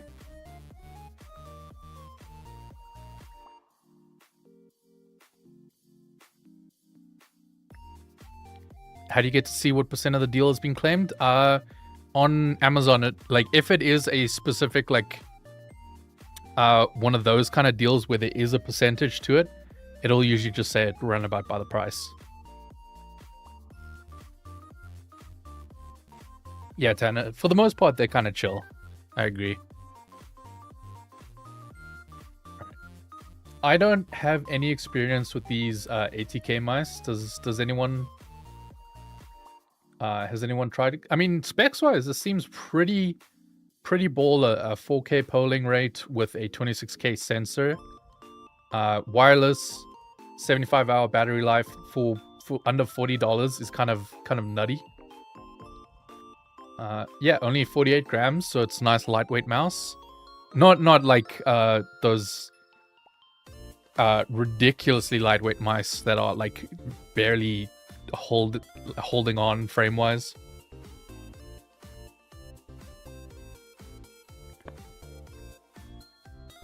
I like this one. I think it's neat. I just have no personal experience with the brand. Here in South Africa, at least, my mouse choices are quite limited. I don't get any of these like cool, more niche ones that a lot of people get to try in America. It's basically if it's not a bigger brand, it's not coming to South Africa. Got Yakuza Kiwami 3 and Dark Ties on PlayStation 5 going for $29.99, making it 50 down from a usual $60. However, it is quite often chilling at $40 by the looks of things.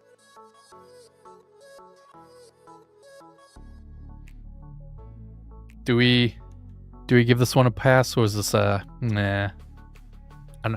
I have not played the Yakuza games, but some of the people in our office freaking love Yakuza. I have the VXE V3 Pro and it's amazing. Hey, yo.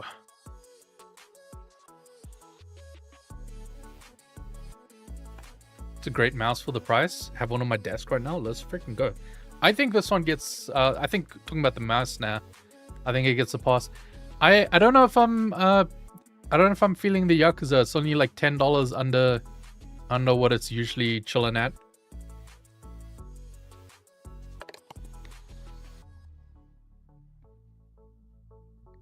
Don't tandem OLEDs have great banding problems? I don't know if it's all the models, but I was looking at an LG model and there was a lot of complaints about that. Should I just take the gamble on tandem or just get a QD? I don't know. Tandem is nice for the brightness. QD is like a good, sensible, reliable choice, I think. I'm enjoying my OLED, but I do realize I went into it knowing that I would have like some fringing on smaller text and stuff like that. It's something I was personally okay with to get the glossy OLED.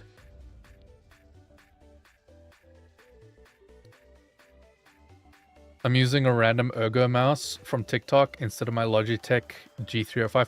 I was legit talking yesterday in the office group chat about getting this Solo Kaka ergonomic mouse that I saw on TikTok.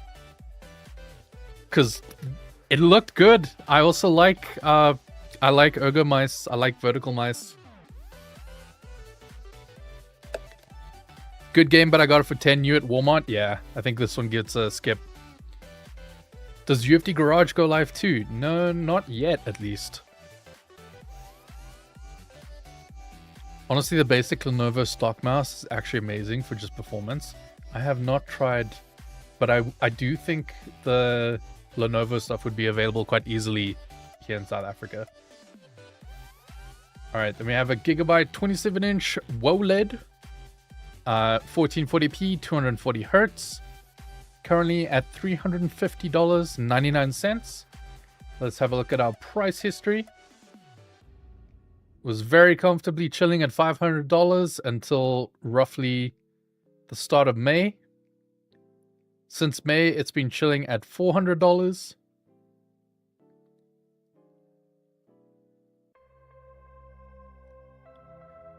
What was again? What are you trying to do, Forgotten? What are you trying to do? But yeah, now it's chilling an extra $50 under what it usually is. I think this one is worth throwing onto the list. There's been a lot of good monitor and TV deals. Then we have the Ryzen 7 7700X. It's currently $199.99. I think this one is already on the site though. Let's double check this in a second. This one might already be on UFD deals, unless it expired and now it's back at this price. Because 240 to 230, at least recently, is what it's been chilling at by the looks of things. And then the G305 Lightspeed Wireless, a classic. Does not seem to work. Yeah, Stream Elements seems to be down currently at the moment. And because the giveaways run through Stream Elements, you might have to wait until that comes back up. It's currently 2705 for the white and black versions. But looking, it's up until very recently, it was chilling at $30. Now it's back to roughly that $30 price range again. So this is a maybe. This is a maybe.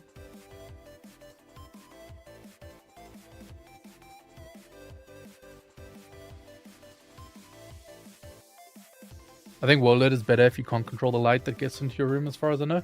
Yeah, I have control over mine. I really wanted the glossy.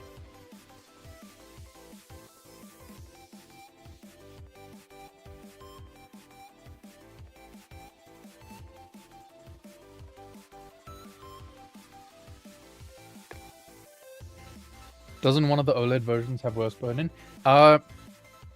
It's less so the versions of OLED and more the generation of OLED tech you need to worry about. I would be very comfortable getting any type of OLED monitor, at least generation 3 and above. You know, then I genuinely, with all the stuff that they've been adding into it for OLED burn-in care and stuff like that, I think it's you can use an OLED pretty confidently without having burn-in. Like some of the other guys were mentioning yesterday, like they've got newer OLED monitors and they leave stuff on and it genuinely doesn't matter all that much. 500 something went wrong. Oh yeah, its Stream Elements is currently down, so you just have to wait for it to come back online.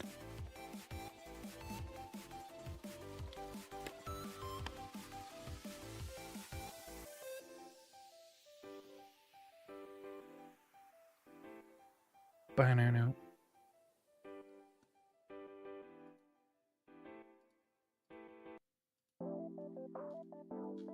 Alright. Time for some more back-end stuff. I'll confirm a couple of the deals. Remember, guys, you'll get bonus points. Bonus points if your submissions get selected.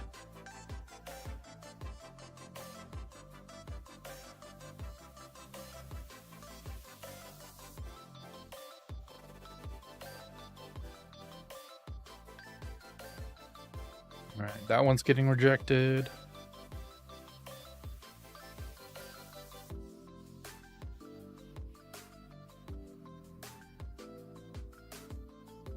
OLED TV is also a good deal. Picked up a 55-inch OLED TV for $549 to use as a monitor.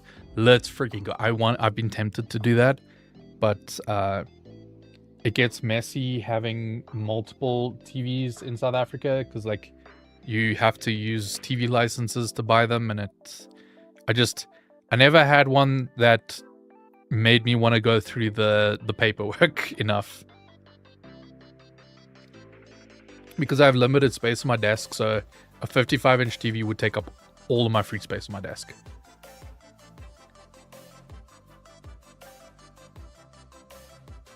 What are your rejection standards? Sorry if it's always outlined or already outlined. I was away for a bit. Basically, we're just looking at, you know, if this is like only $3 under what it usually is, even if it's said last week that there's now a $20 or $30 price difference. We look at price history for a lot of things.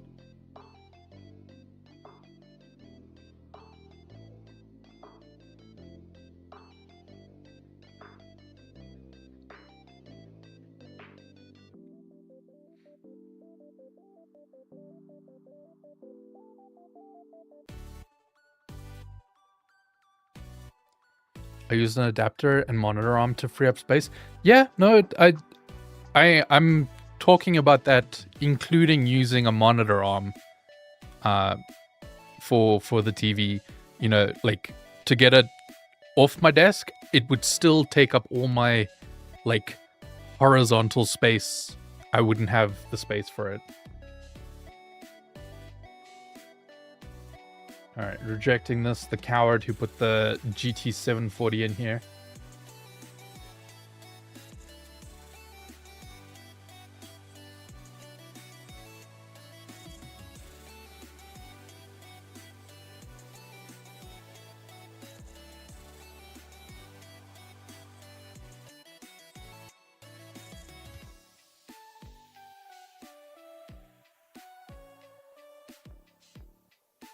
I do wonder how much a 55-inch TV weighs, though. Oh, yeah.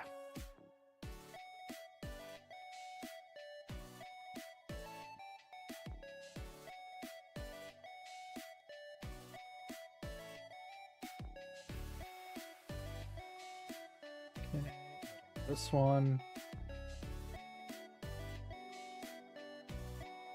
Congrats, Shraff, that allegedly got you some points.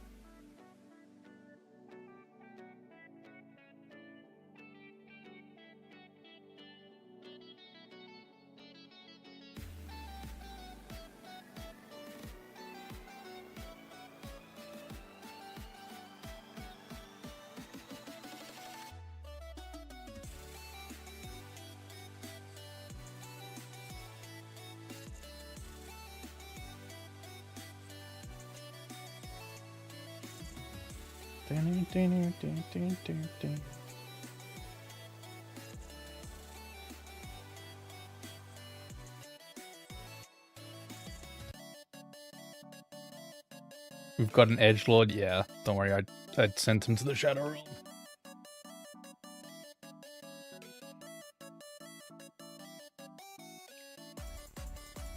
You got a license for that.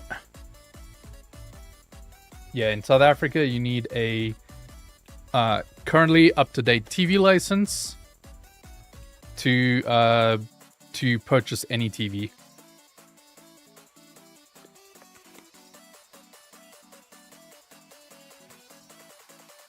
How can you tell the generation or most on the market new enough that you don't have to worry about it? For the most part, that second part of the statement, that second statement is correct. Like, but if you're curious, they often, if you go onto like the product description on their website, a lot of them are like very clearly being like, this is a Generation 3 panel, you know, that kind of thing.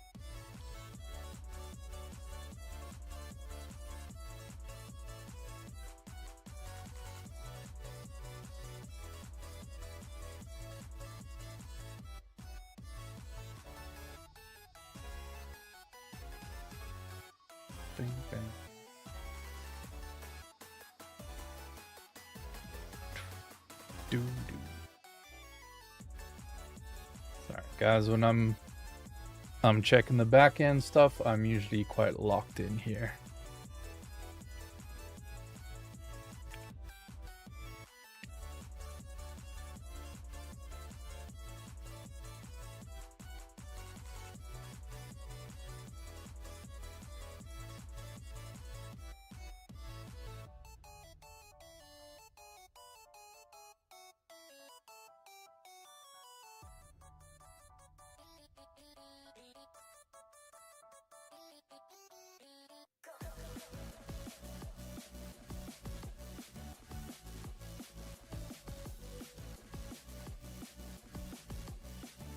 I've had my work laptop for 4 years and I just discovered it has a touchscreen. How do you request a new part for UFT Forge? Yeah. If you go on UFT Forge, then you go all the way down to the bottom. There is a request a component. Little thing down here.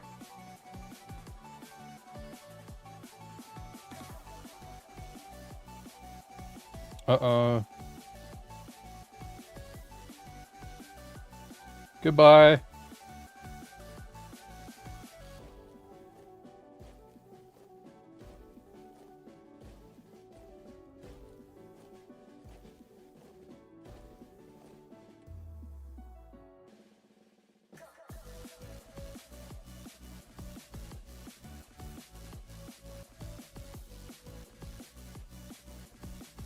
Yeah, guys, I'm gonna be real. If you start spamming, even if you've been like chilling here for a hot minute, you're getting hidden and you will not be unhidden.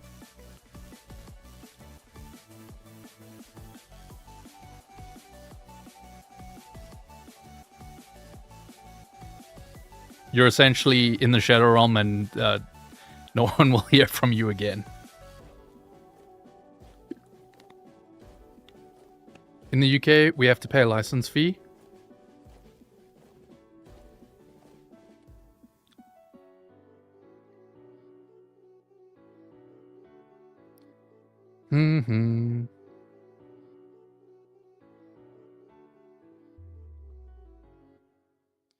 In the UK, we have to pay a license fee only if we watch live TV, but you can buy... You cannot buy a TV without it. Banned to the Shadow Realm? Yeah. They think it's a timeout. It is... they will never be seen again.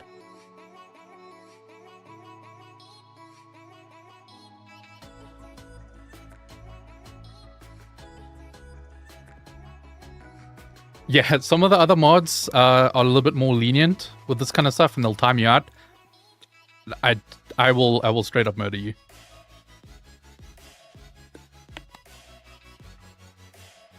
In Minecraft.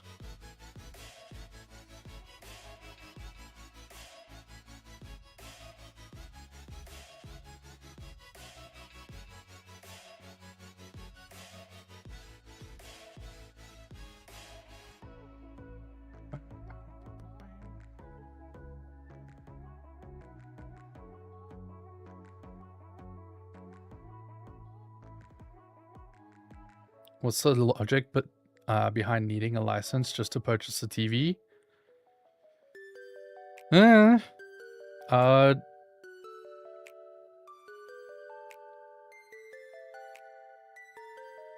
know, it's one of those things where it's like it funds the local like TV and news stations here for South Africa, but yeah. Not officially a UFT person, so I'll moderate with an easier option to undo. Should I goof up? No, I'd say kill them. In Minecraft is the best legal defense, exactly. Best thing is they can just keep typing into the void, thinking they can be seen. Yeah, but unfortunately they will never be seen again. I do not go through ban like unban requests or anything. If you get banned, you're gone. It's a hard line.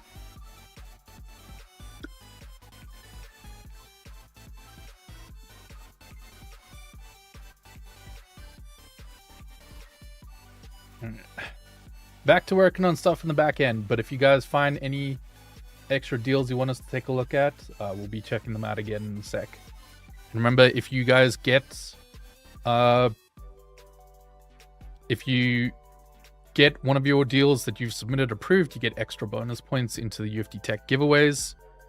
If you're curious about those, if you check here under the community section on uftforge.com, we have two PCs being given away currently.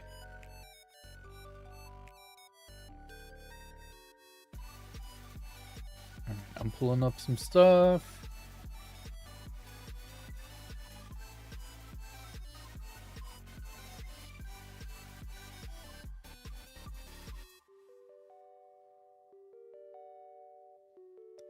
Google Pixel 9a worth buying for the 320? I think it's a good phone. I think so many phones I would have no hesitation buying a phone that was made in the last 5 years. No matter what it is. Within reason, of course, you know. But especially if you're willing to pick up something that is not like brand new, you get so much more bang for your buck. I think buying phones brand new the year they come out is kind of silly. I've only done it once in the last decade. And that's because I gave my older phone to my brother when his phone got stolen, and then because I could afford to, I just purchased a new phone for myself.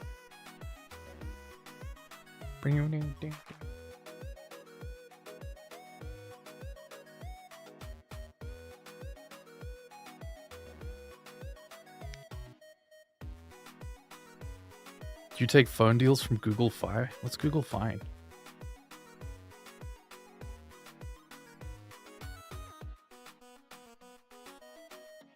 I'm using my Pixel 7 until it explodes. I will personally use phones until they die. For the most part. Do you prefer Sony or Samsung TVs? I've never owned a Sony TV. Sony only brought their TVs to South Africa they were one of the more recent additions to South African TVs. So I've been switching between Samsung and LG for a hot minute. I currently have an LG OLED. But I would have zero problem picking up a LG, Sony, or Samsung TV.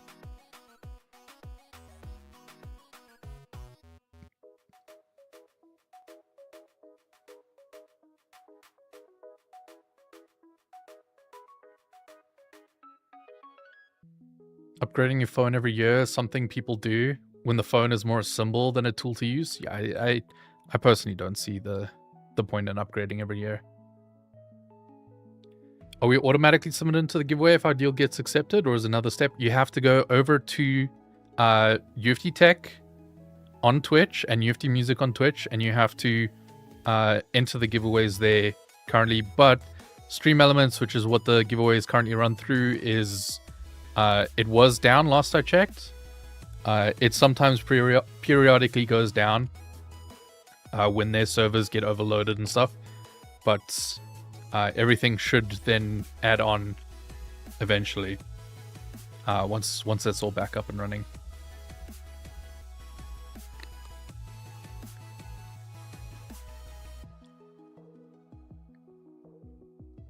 Motorola G model phones are the best phones for the price. I don't even know if we get those in South Africa. Also, guys, if you submit deals but you don't put in like Twitch details and stuff, there's no way to give you points.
Ooh, some interesting ones popping up.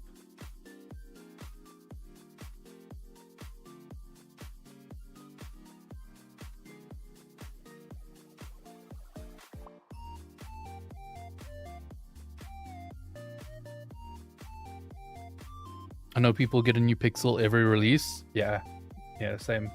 I know people who are getting whatever new phone flagship comes out of their preferred brand, they have that like every year.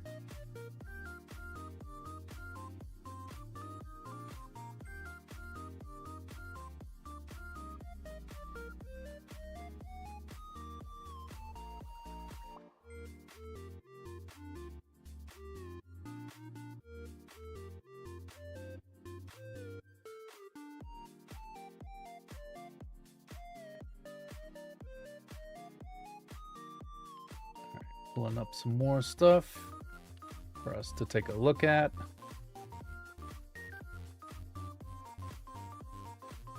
Is it worth buying a tablet in 2026? I like tablets.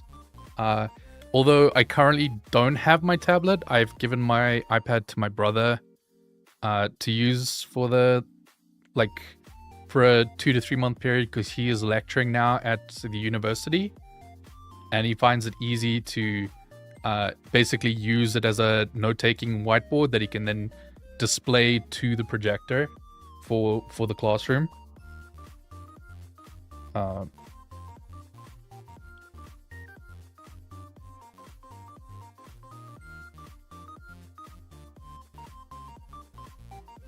So yeah, my brother's been using my iPad for a hot minute.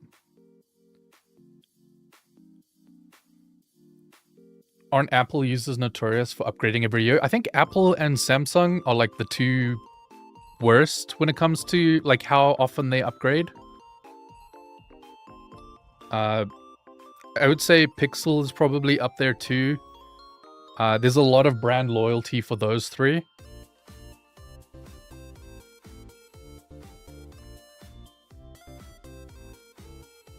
Nothing exciting in phones anymore? I fully agree.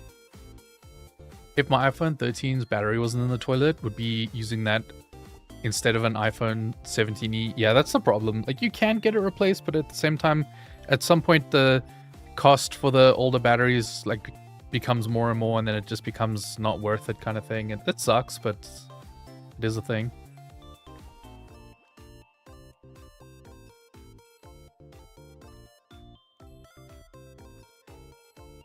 More Linux content, please. We are working on more Linux content. Don't you worry. I bought an iPad for Nomad Sculpt and don't regret it. The Apple Pencil is in a league of its own. Yeah, I love my Apple Pencil. Fully agree with that. I would use the iPad with Procreate and like do a lot of drawing and stuff like that. It feels good. I've used drawing tablets, like different brands from Wacom or different models from Wacom and Huion and like a whole bunch of different brands like XP Pen over the years. Drawing on a couch on a biggish iPad with that pencil just felt the best out of all of them.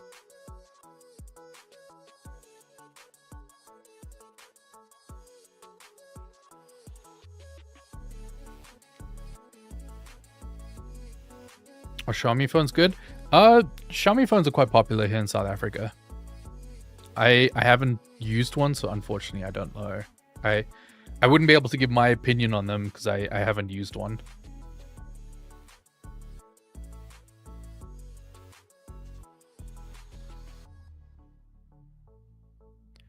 Really wanting a white Red Devil 9070 XT, but they're basically not available anyway. Black one is 800 plus. Yeah, I've seen them go on sale like once, I think.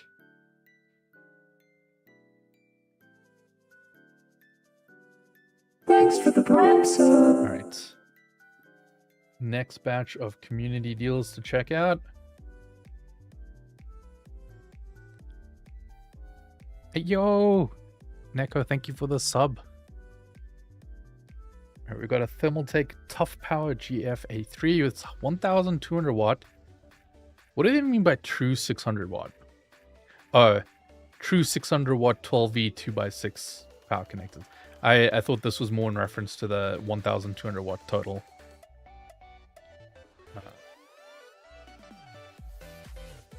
It's currently going for 142.49. 80 plus gold. Let's have a look at our price history here.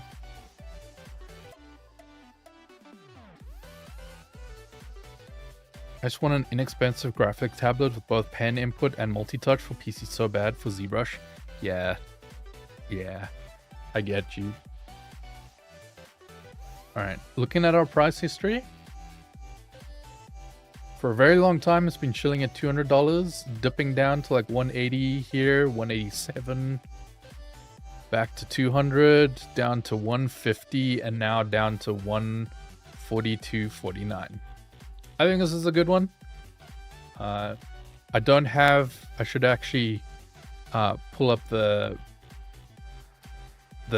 power supply tier list so we could check, but going off vibes alone. Don't kill me. Going off vibes alone, this feels kind of nice. But a 8.8-inch small touchscreen monitor, PC temperature display, 1920 by 480. 60 Hz HDMI. Guys, I'm not gonna lie, I've been looking for one of these in South Africa. You get things like this, multiple sizes. I want to put one inside my PC. Because my motherboard has a HDMI port on the back, specifically for inside, putting little displays inside the case.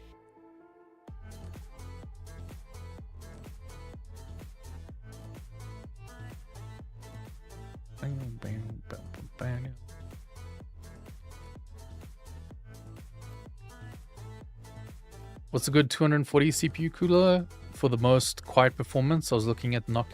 If you want most quiet, then you're probably going to look at Noctua. But if you want good budget, there was a Thermalright one yesterday. Let's have a look if it's still active. Sorry, I'll get back to that deal now in a second. Was it a Thermalright one? Yeah, this one was a 240 AIO with an LCD display for 45.52, which is kind of nuts how cheap they've gotten. I think most of the Thermaltakes hover in the A to B tier. Yeah, that's like, from what I remember, I don't remember ever hearing any horror stories about any Thermaltake power supplies. Like, some brands have had some real, like, F tier fire hazards. Like, I even have I have a Gigabyte Platinum power supply in my gaming PC, and everyone was like, "Ooh, no," because there was a bad batch of like Gigabyte power supplies at one stage. Thankfully, mine is not that lineup at all, and these ones are actually like considered like sort of A. But like, you get that stigma around it where people are like, oh, you hear about like one bad batch and suddenly you're wary about the whole brand kind of thing, which I get it. And I've never heard about any of that, like problems happening around Thermaltake power supplies. Those are great AIOs. For $45, I think having a like the little IPS panel on it, that is incredible for that price. Because most of the time, you do get a lot of ones that are now chilling in the like 50 to 40 range, but most of those don't have an AIO like with a little display.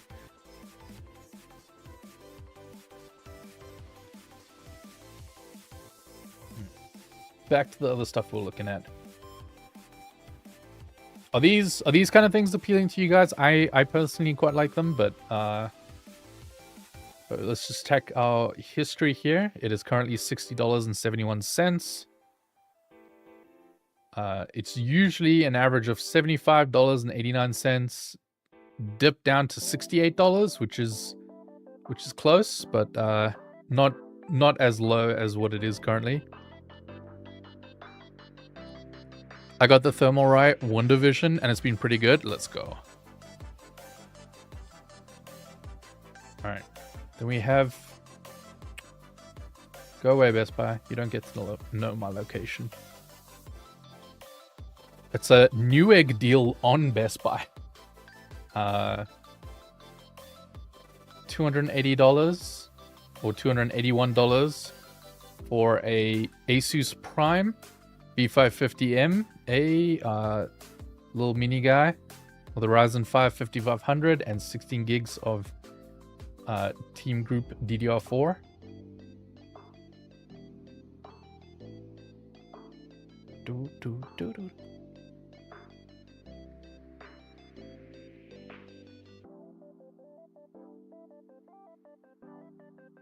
A temp monitor LED is bowling. The real ones keep an eye on the temps.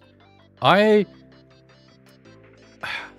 gonna be real. I don't give a frick about my temperatures and my frame rate. As long as I'm getting a stable frame rate that I don't notice, I'm not running any frame rate monitors. And unless I'm having issues, I'm not monitoring temps either. Because I think once you get focused on the wrong kind of numbers, you stop focusing on the games and you watch numbers too closely. Only watch your numbers if there is a problem. Bad batch is only a problem if they don't honor their warranties. You're right. You're right. It can be a problem when it affects the rest of your system, or if it gets you, pretty heavy downtime. Like say you needed it for work or something like that. All right, next one. ASRock Challenger Arc A580. 8 gig graphics card. 9? Oh, it's already out of stock. RIP. RIP. This would have been cool. This as a encoding GPU for $99 could have been banger. All right, we got a Keychron M7 8K wireless mouse, 30K DPI.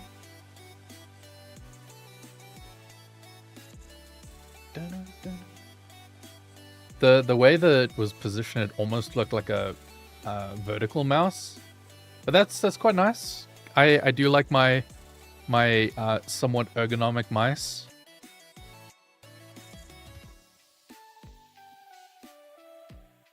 And then, oh wait, I also wanted a double check price. $59.49, usually $70.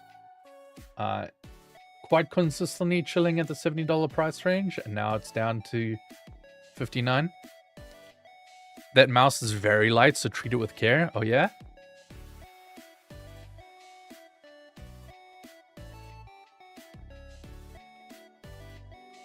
All right. Give me 1 sec again. I'm gonna skedaddle for a hot sec. All right. You guys let me know if the DVD gets there. All right. See you in a few minutes.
Hello. Hello, we back.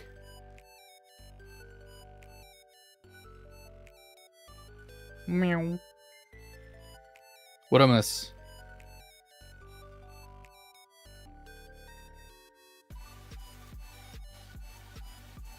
was hoping the framework 13 would have been better. It turned out better than it turned out to be for penwork. Oh man. DVD thing is such a throwback. I was happy when I found it. It's just like a simple little OBS plugin that's going around.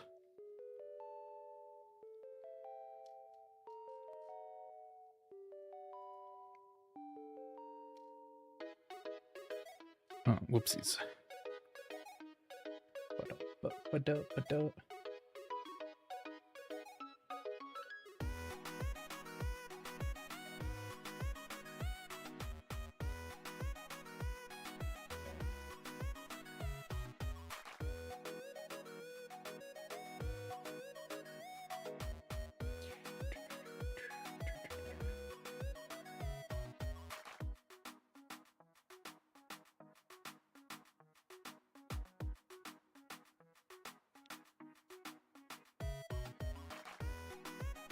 I have Reese on the screen and Reese and Brett on the laptop for the news. Hey, look at that.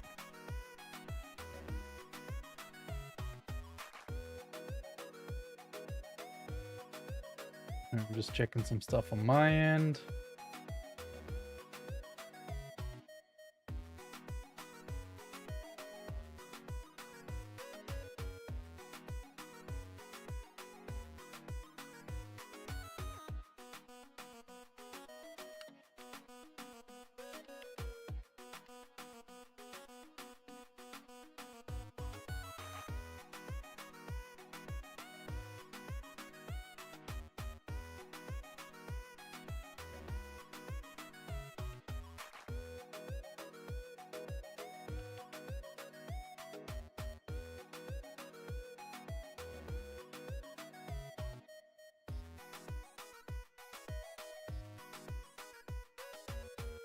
Son's jamming to the song and playing Minecraft. I'm also jamming to it.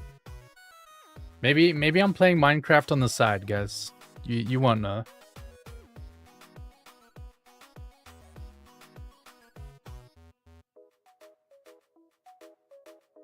Might have to cop that Asus Pro Art display for color work. I love their Pro Art line for anything that requires color accuracy. Some of the higher end Dells are very nice, and the Asus Pro Art line, almost every single one has been like color calibrated straight from the factory to such a great degree.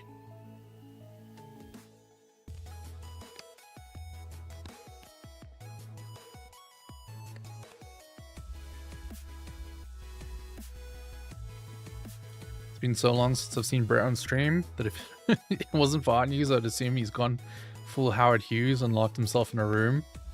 Ew. The Google TV OS better than Samsung? I'm gonna be completely real with you guys. I've been using Apple TV for the last couple of years. I don't even know what any default operating system is like on a TV anymore.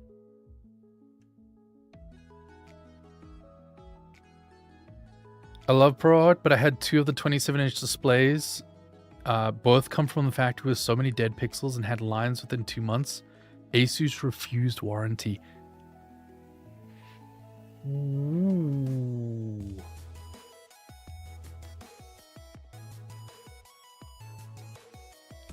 Do you have 2 of these hoodies? It's appearing blue on the Twitch stream and purple on the YouTube deals. It is purple. Purple in real life. The Elgato webcam that I have just makes it blue for whatever reason. I stopped trying to figure it out. It's not even like a proper white balance thing. It's, if for whatever reason, it color shifts purple to blue. Specifically. No white balance change you can make to that specific camera will give you this being purple again.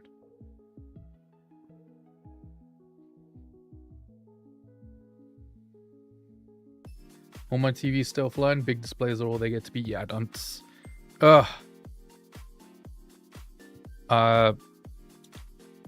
My brother updated our LG TV and then it tried to like add ads to it, and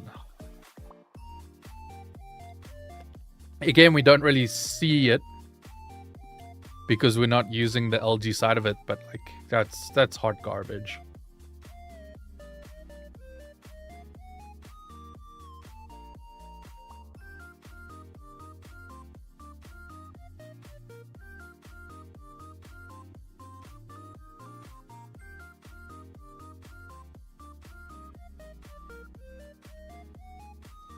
I wish a company would offer a decent dumb TV. Yeah. Don't let your TVs go online if you can help it, folks. Some Miami tan. What's a Miami tan? That's the first time I've heard that specific phrase.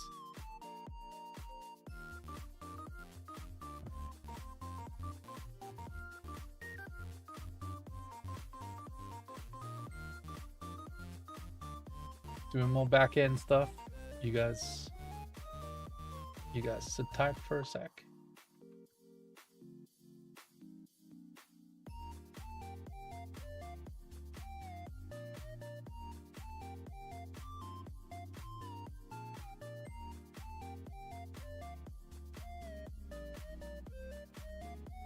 Dun, dun, dun, dun, dun.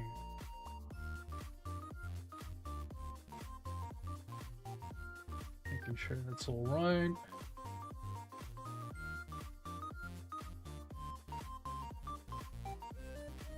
Thanks for the prime sub. Down by the pool, partying in the sun. Yeah, but that just sounds like a normal tan. What specifically makes something a Miami tan? Hey, yo, thank you for the sub.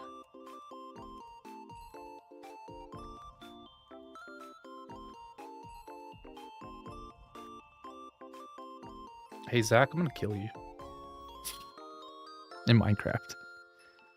I think Apple TV is the best, but it's a bit expensive to buy a box versus just using the onboard. It is. Completely agree with that. I think dumb TVs will making a comeback with RAM prices the way they are. You think? Miami tan involves 2 untanned spots under each nostril. I get it now.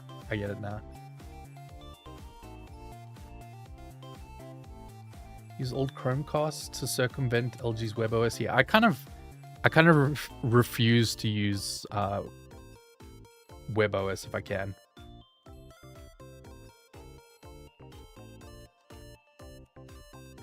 I haven't tried Google's any of Google TV stuff in a hot minute.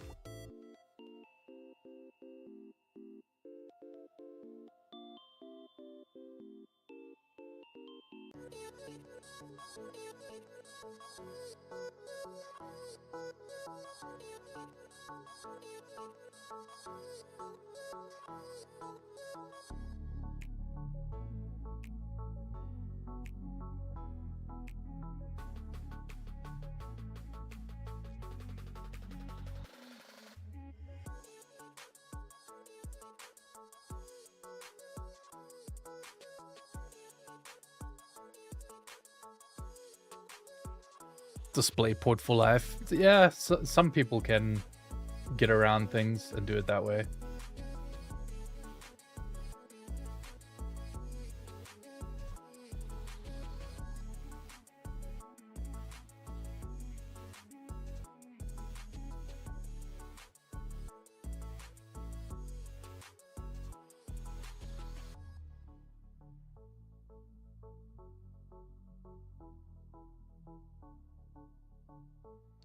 This one I have to reject because it was out of stock.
You guys can vibe to the music for a sec while I do this.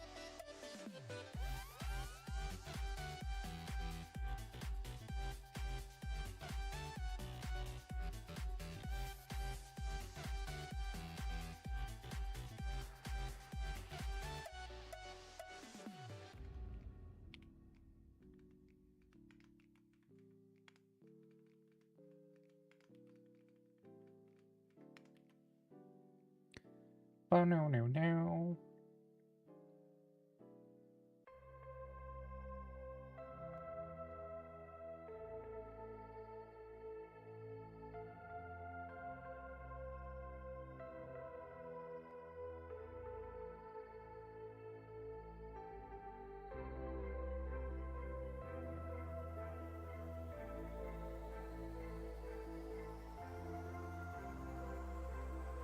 Trying to think. Besides my OLED monitor, what else have I picked up recently that I feel like was a bit of a banger?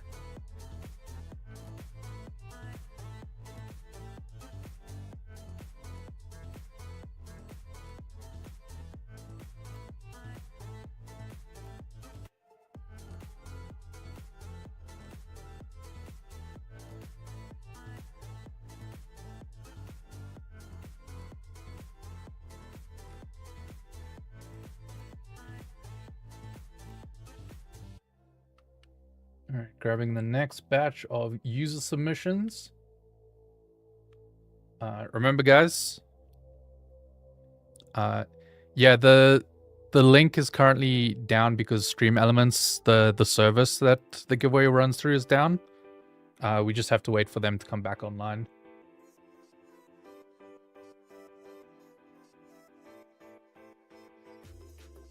But remember, guys. Yeah, let me show you. If you go to uftforge.com and you click the community tab here, you can see we're giving away 2 different PCs over on Twitch. This one, the Pro Art PC giveaway with the Ryzen 9 7950 X3D, RTX 5080, and 96 gigs of RAM. Is currently going on over at UFT Tech on Twitch. So that's twitch.tv/UFT Tech. If you go to uftforge.com and you go to the community, you can get easy links to that. And then on the UFT Music channel, where you're currently hearing UFT Music, there is a giveaway for an RX 9070, a Ryzen 5 7600, and 32 gig RAM PC in the FLP02. Very cool retro case. Both of these are currently ongoing, and if you guys submit deals, if you go over on uft.deals, there's a submit deals button here. If you find anything cool for 64 gig RAM, the winner will become rich. 96. It's 96 gigs, not 64. Even more. Yeah, if you find a deal for Prime Day and you submit it and it gets accepted into this, you get extra bonus points to enter into the giveaway. Some of you guys have been submitting a lot of stuff. Proud of you. All right, yeah, that's updated properly now.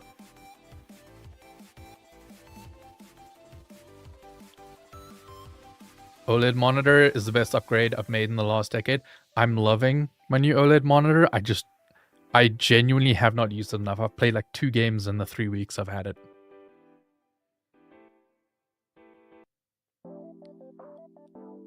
Yeah, it's giveaway is open for everyone. Shipping is US only, but you can use forwarding services and stuff like that. But the shipping and imports and all that stuff to other countries is on you.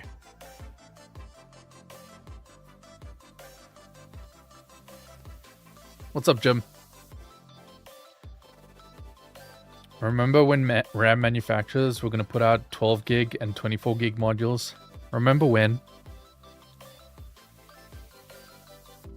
Pragmata on OLED is great. I still want to try that game, but I'll wait for a sale.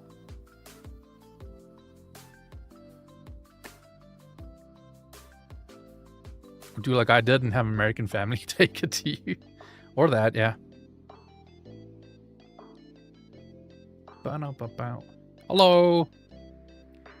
Steam Machine apparently sold out in all variants in Japan. Yeah, because that market goes through a retailer that they have a deal with, and they didn't have the same kind of like randomized reservation system that Steam has on their own store. So it was able to be sold out.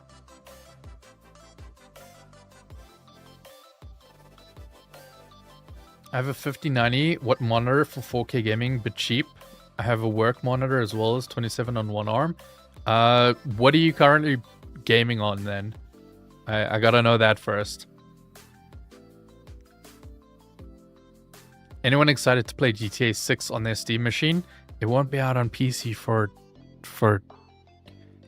going by anything of Rockstar's track record, probably another 2 years. The front plates Gamer's Nexus made look interesting as well, but apparently the Steam machine does thermals well to begin with. Yeah, I will say I did like the look of them. They said something about them being inspired by the Fractal Torrent or something like that. Newegg has Pragmata as a doorbuster tomorrow, AM Pacific time.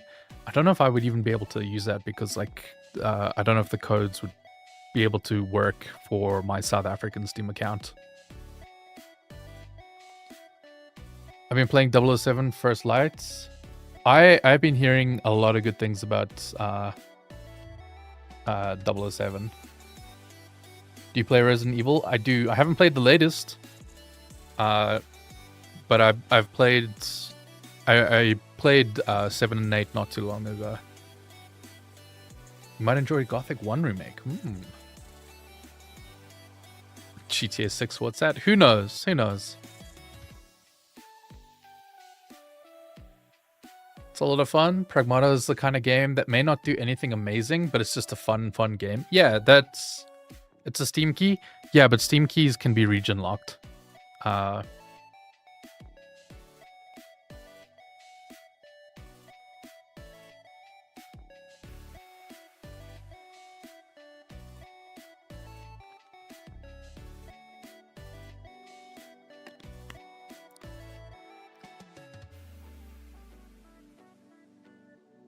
One question, I have a new since build Friday last week in IT are RX 9070 XT Ryzen 7 9800 X3D 32 gig DDR5 RAM.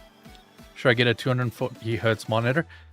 What are you playing games that are gonna hit 240 Hz? Like, what kind of games are you playing? It's hard to answer those kind of questions without knowing what you might need.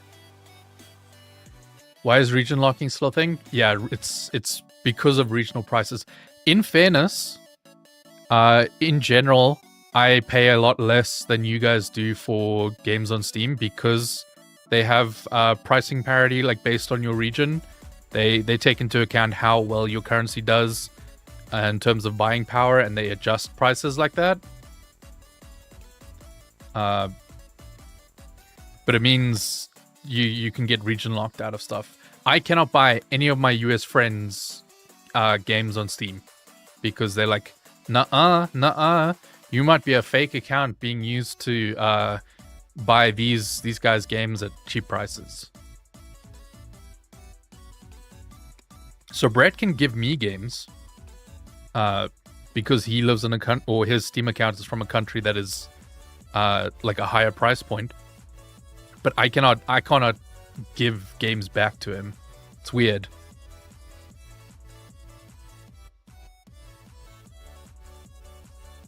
I have like 96 gigs DDR5, really tight timing. That kit cost me like 400 last time. I looked, the price was like 1600. Yeah.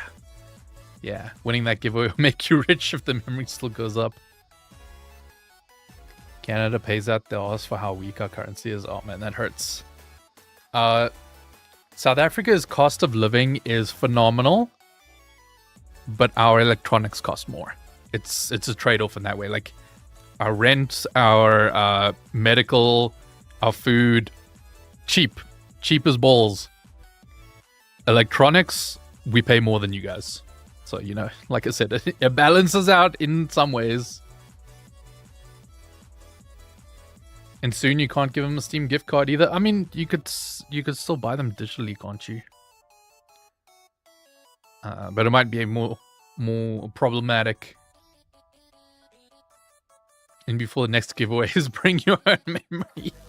Man, it makes the giveaways tough. I will say, being a tech channel, you do get given quite a bit of stuff. For decent prices, or like either for free because it's being used in builds and stuff like that, and then it can be used for giveaways after the fact. But yeah, no, buying RAM for these giveaways is ouch.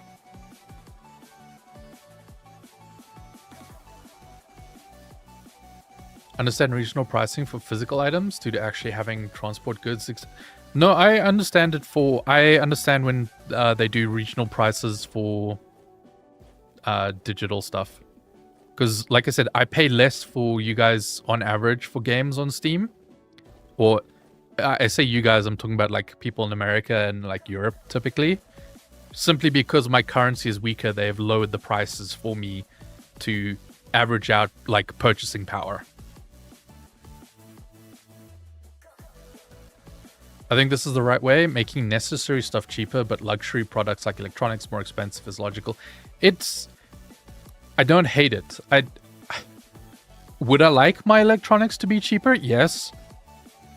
But I also get really, really good cost of living on everything else. We have free healthcare, but everything else is pretty expensive. A lot of it is on par with the USA, but some things we pay a premium on. Yeah, it's like, I think electronics in South Africa have like a 40% upcharge for import fees and stuff like that.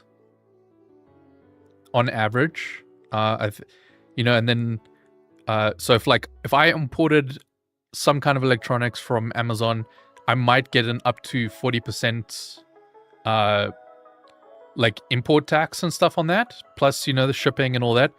And then if it was a retailer, sure, they would get retail prices, so it would be a bit cheaper for certain things, unless it's like a full grey market import. And then the retailer would still, put their little markup on it so that they make money.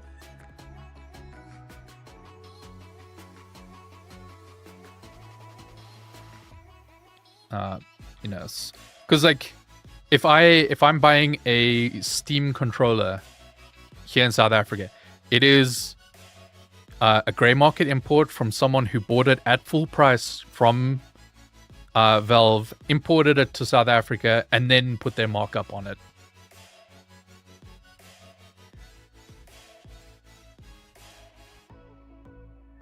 Talking about RAM, is the memory controller for the X870E better than the B650? Upgraded from 2x16 to 4x16 before the price increases, but can't run 4 sticks at 6000 hertz because I get blue screen of death. Memory controllers on Ryzen are not the best, especially if you're running 4 sticks of RAM. Every guide I've seen is just being like, you're not going to hit the same kind of speeds that you can on like on a dual channels like kind of setup.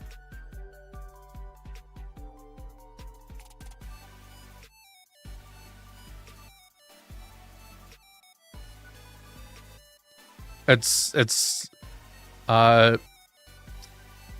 just in general, the memory controller on like AMD has not been the best. I have my I think my Intel PC is running 7200, just because it's like the baseline kind of thing. I'm not pushing for extreme speeds. I want stability for the streaming PC. But then my gaming PC on an AM5 system is pushed to, I think, 6400 megahertz at a pretty tight timings. But I did get the Corsair Dominator Platinums because I wanted to, you know, see if I can like tweak them and push them a little bit. And I'm actually pleasantly surprised that I managed to get up to 6400 on AM5.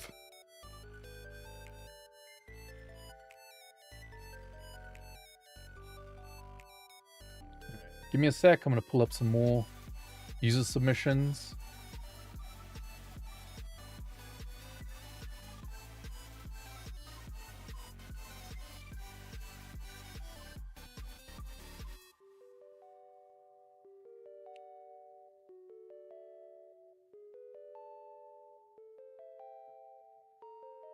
All right, cool.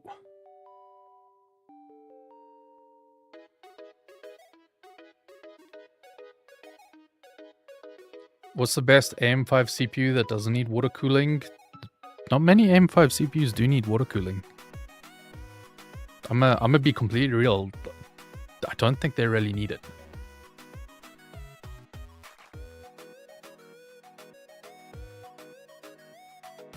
Yeah, that's what I've heard, but it pains me to have 4 sticks of 6000 megahertz and having to run them at 3600. Okay, 3600 is real low.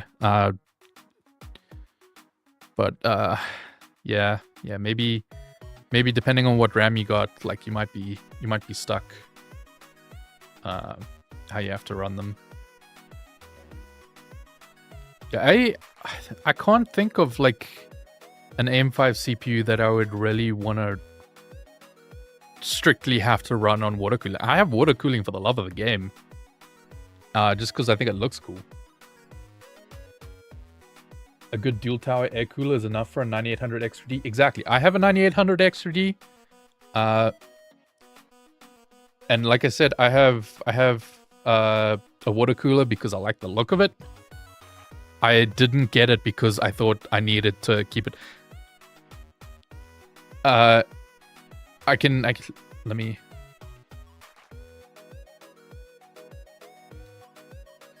Okay, so I'm not gaming right now, but I just switched it so that my my temperature is showing on the water cooler here. At idle here, it's running at 26 degrees Celsius, which is nothing. But like I said, I'm not gaming currently. We just, you know, got some stuff out, but like 26 degrees Celsius at idle feels kind of crazy.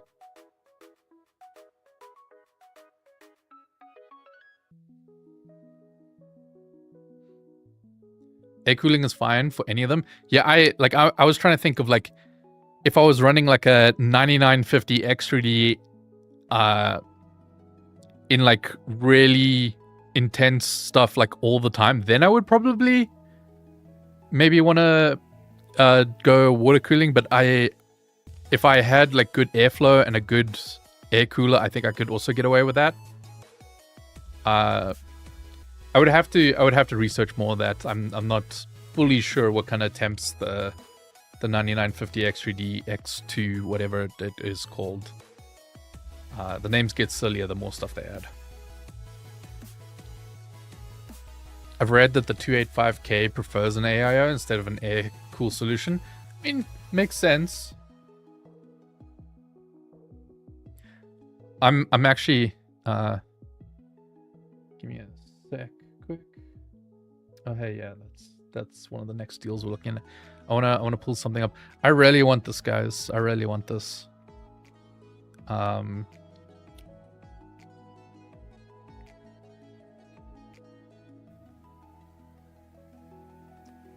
Let's go to search it real quick.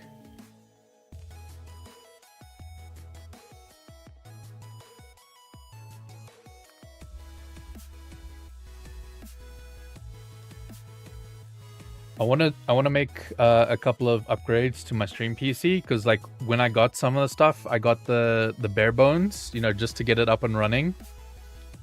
But now I want to get a couple of fancier things for it. Frick, what brand was I looking at again? I can't remember. Was it? I think it was.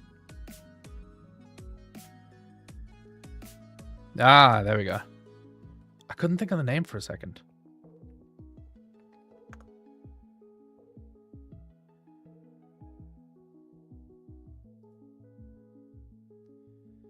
I used the Peerless Assassin on my 5950X, and it's solid, but I don't think it gets that hot to begin with. Wasn't it like the 5800 and the 5950X like were pretty decent temperature-wise? Like surprisingly decent. Yeah, I'll show you guys. It's so silly. It's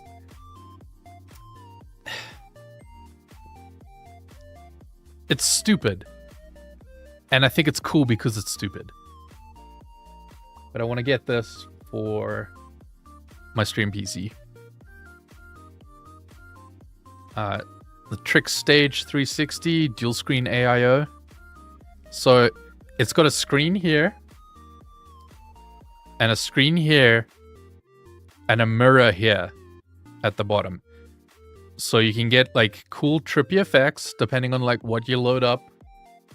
But also they call it stage because you can put little display items here on the mirror, and it looks really cool. Is this stupid? Is this am I dumb for wanting this? I think it's cool. Yeah, widescape mode, split screen mode, mirror mode. Like it's trippy. It's awesome. I like it. No, it's neat. And I have this little metal cube from Trix. That's like a little fidget toy, and I kind of want to put it there, and then like having the screens like shining cool light on it. I think it could be cool.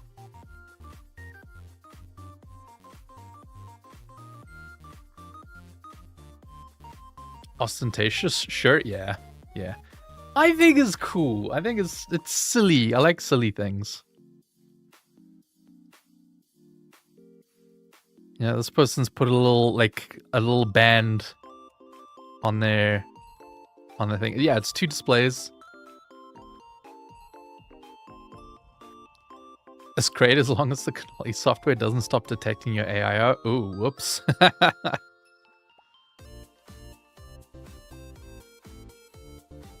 I like it. I want to get that. I want to get a new hard drive. Don't boo me. I want to get a big like 6 or 8 terabyte chunky boy hard drive to put on the stream PC just for archiving footage. Not for actually running anything off of, literally just for archiving footage. And then I want to get some new cables. Yeah. Can I tell you another silly, stupid thing that I want to get? Is that that completely overpriced Asus 16-pin cable that doesn't even work. And the only reason I want it is because it has black and purple on it.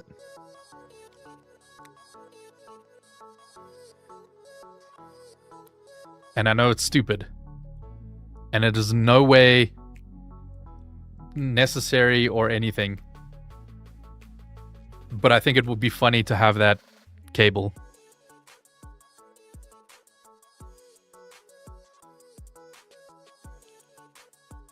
Paying old SSD pricing for hard drives would make me cry. They're getting up in price here in South Africa too, unfortunately.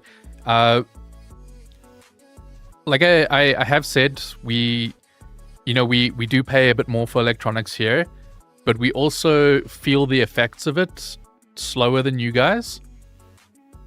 So, because, there's less people in South Africa and there's less people buying computers and stuff, stock will sit at their original not great price for a bit longer until they have to bring new stock into the country. Then we feel it. So I can watch the US markets and be like, oh, okay, this is getting bad. Maybe I should start looking at getting that, like prioritizing getting that next here in South Africa before we feel the ripple effect.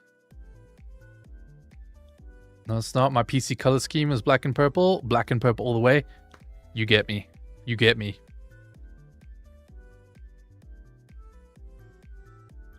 Alright.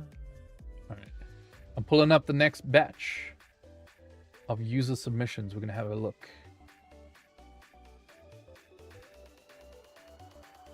Alright. What we got here? What we got? We have a flexi spot desk. 60 inches by 24 inches. One piece. The one piece.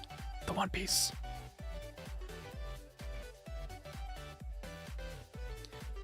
Oh, Sniper, no one can see the link that you just dropped in chat. You might see it, but everyone else just sees like 3 little asterisks, because it'll auto censor any links.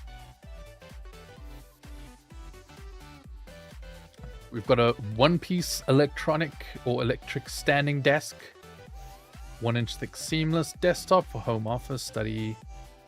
Let's take a closer look here. I'm a big sit stand desk fan.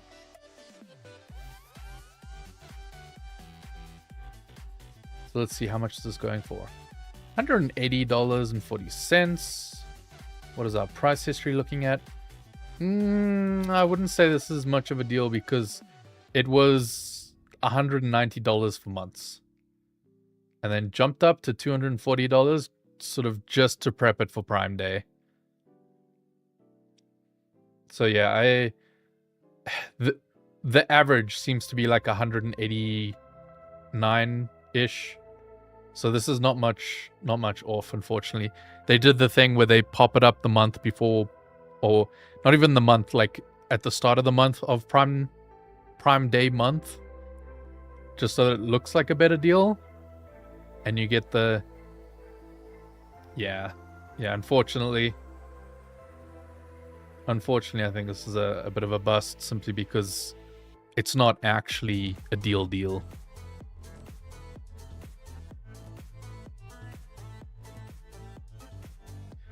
Real talk, you should just vacation to America on Black Friday and buy your tech. Yeah, but then when I bring it back to South Africa, I have to take it through customs and then pay the import fees anyway. So, what's the point? Hope all is well in SA. It's cold. It's a little bit cold. That's it. All right. Next deal. Oh, we got another bundle from Newegg through Best Buy, which is weird to me. But this is the second one that we've had submitted like this. This one, however, it seems they're all the same bundle, but they're just swapping out the motherboard for different brands, versions of the B550M. I think the other one was actually cheaper than this. All right, then what do we got? Thermalright Wonder Vision 360. This is nice. Is that like a waterfall display? Ooh, I like that.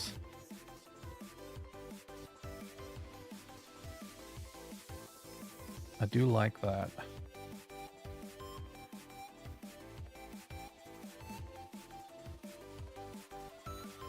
I like this trend of like waterfall displays that we're seeing. Large curved OLED display. I wonder if I can get this one in South Africa because we get Thermalright stuff here. I'll have a look.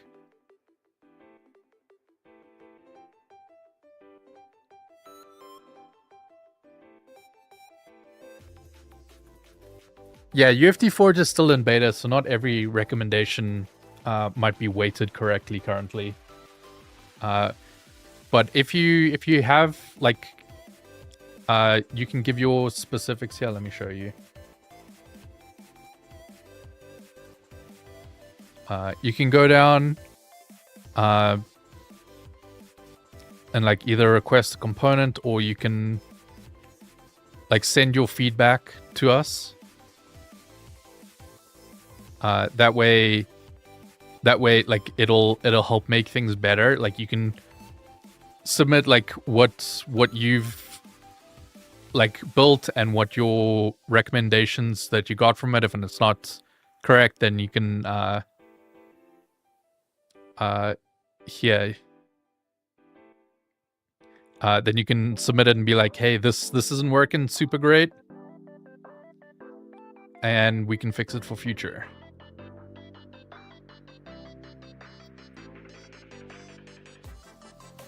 Is it an add-on giving you the Amazon price history? Yes, it is something called Keeper. I use that to check prices for deals and stuff. I love what Thermalright is on here. Me too. Me too. These governments get you any way they can. Yeah. I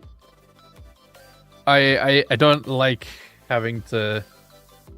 I would rather pay the convenience for having other people deal with customs.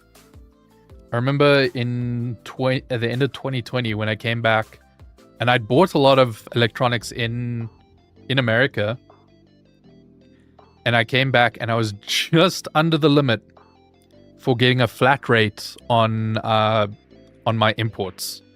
So they take everything and then they just charge you a flat rate. If I'd just been like 1,000 Rand more, then I think I would have had to sit there with them and they take each thing and then they're like, okay, this is this category, this gets this much import, instead of just like the flat rate. And it took my 1 hour in customs after a 48-hour flight or 36-hour, I can't even remember. It took my 1 hour extra in customs, and that would have made it like a 5 or 6 hour process. So I was just under the limit. Computer, set this guy to ultra patience protocol. I hope.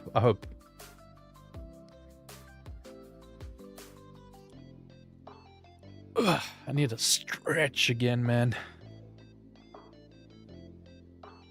Usually during the workday, I like to get up every now and then and just get up, go stretch, stand for five plus minutes in the sun, just to get up on my feet again.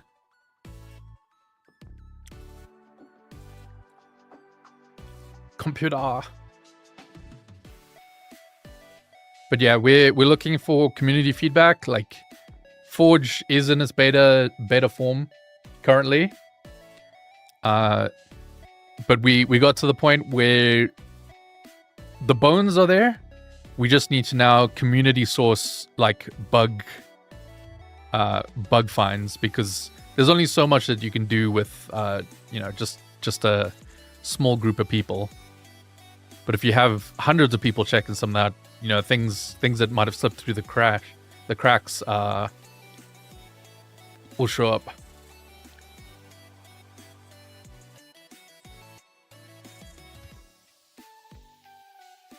Can I put an Australian link? Yeah, we'll check these things out.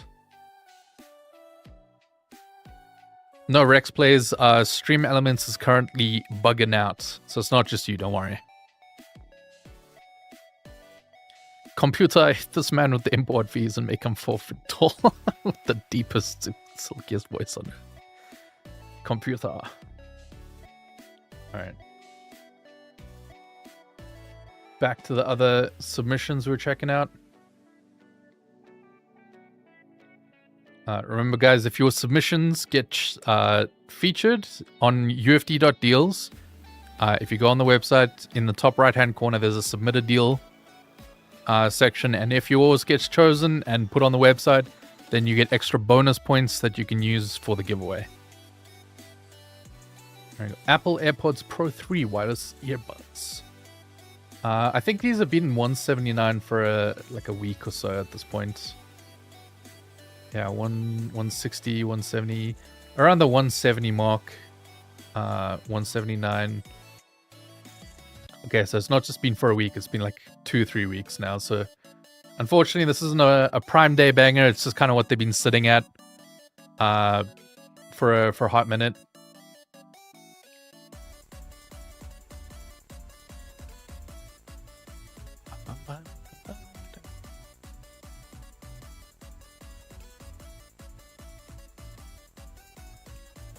I do like this one. I forgot to check the price history. $208, more like $209. Then it jumped down to $160. Now it's down like at a further $9 or $10 under So its usual drop is like to 167. So I'll say this is a Prime Day deal because it does push that discount a little bit even further. All right.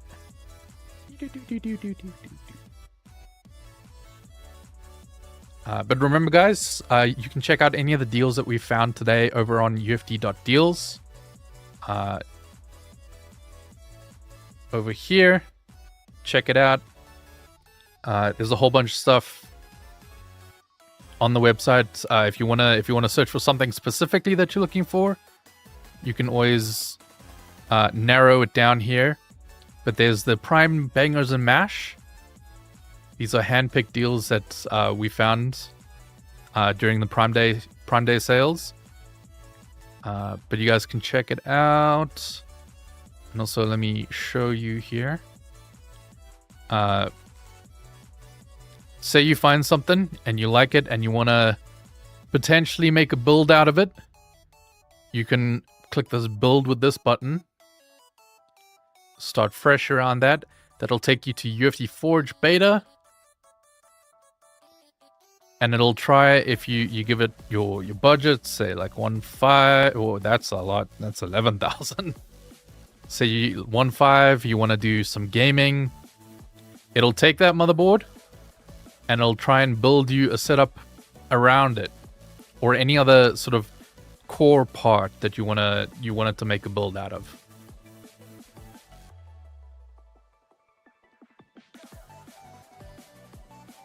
So you could say add suggestion now for this build. It's given us a RX 7800 XT, a Ryzen 5 7500 X3D. It'll give you a build score for 1080p, 1440, 4K, productivity, streaming, etc. You can also check a little bit of your bottleneck, if there is one, your power draw, how much headroom you've got.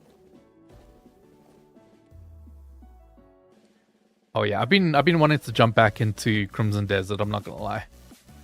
I think that might be a good one to test out the OLED.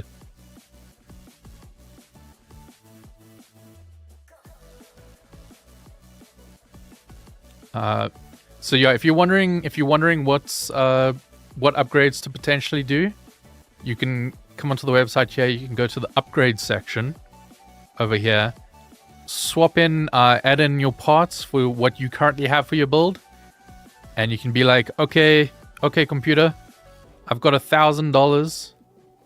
What would you recommend? Especially if you can narrow it down. Say you want to do like 1080p gaming or 1440p gaming, what you're trying to hit with your parts. It'll try and suggest what'll be the best sort of overall upgrade for you to balance out your system. Happy hunting. Hey, yo, we found some good stuff today.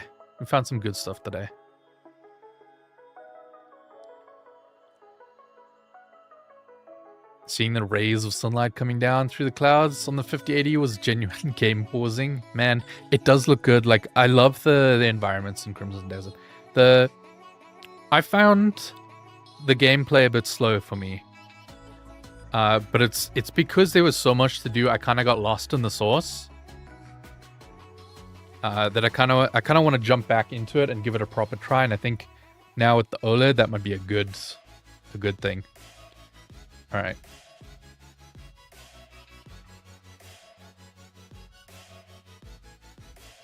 So yeah, definitely check out ufdforge.com.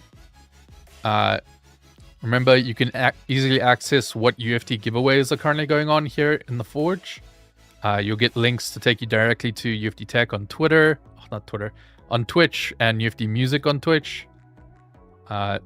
There's community builds that we'll be implementing more and more stuff. Brett has a couple of stuff where he recreated Steam Machine parts.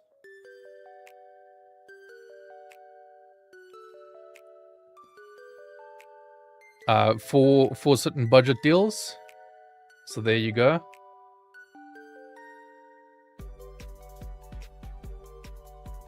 Where we find the list of confirmed deals, if you go to ufd.deals, so the website here, These are all deals that have been found.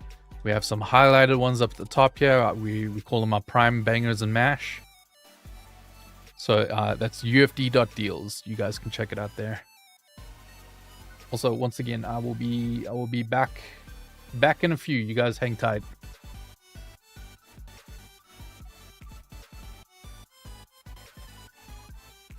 It's time for another round of coffee.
All right, I'm back.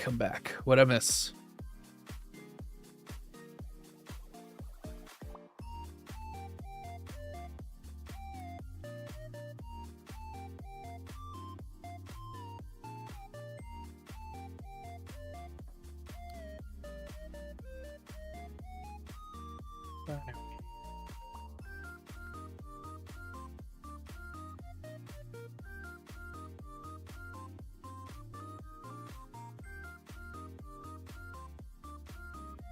I need a stretch, but I got some coffee again.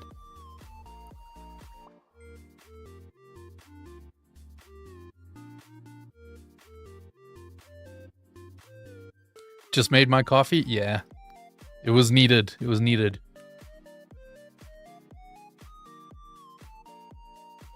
I put 270 hours in Crim Desert. I'm taking a break now. Highly recommend it, and don't just follow the main quest for a while. Just wander. Yeah, I was enjoying wandering around. But like there was so much going on, and I just don't think I gave it I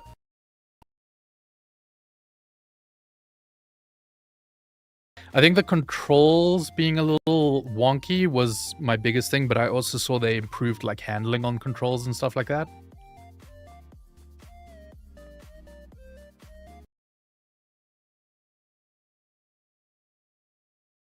External Thunderbolt GPU because I'm currently playing on an integrated laptop.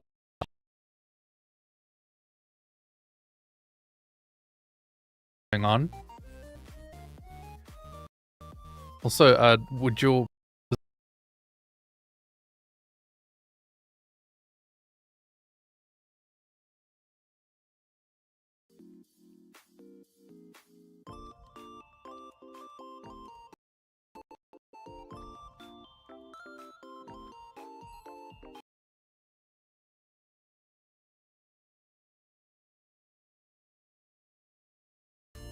have them hanging around again?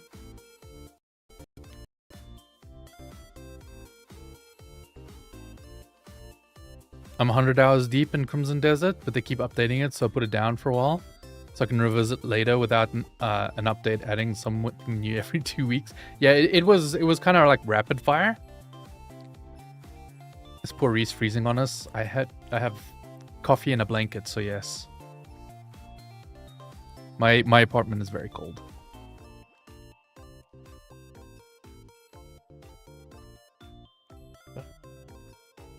Send you guys to the void quick so I can pull up my Steam. I want to see. I don't have many hours in Crimson Desert at all. Oh, look at that. There's an update queued for Crimson Desert.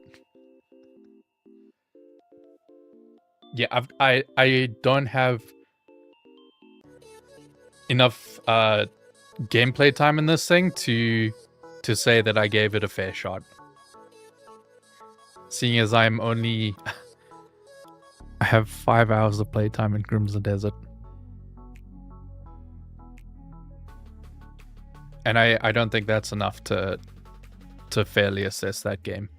I was enjoying it, like I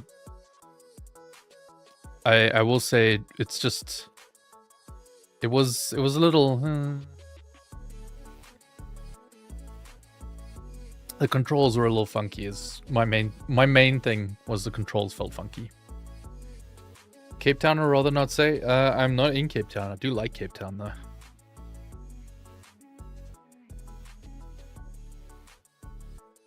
Finally decided to grab that TCL mini LED monitor. Lets me try out mini LED dimming zones and 240 Hz for only 130. Worst case scenario, I have a second monitor upgrade for the DVA. Yeah, look at that. The start is very slow. It's very tutorial-y. Go here, do that. That's I think that was my other main problem. I was following these quests, like the initial quests, and it is definitely very go here, do that, because it's like I pick up something and then suddenly my guy knows that he has to go up into the castle and into a specific room and do a certain thing that in all reasonable sense he would have no idea to do any of that, but somehow the quest line is just like, Yeah, you need to go in this specific place. Don't ask questions. Don't, go here.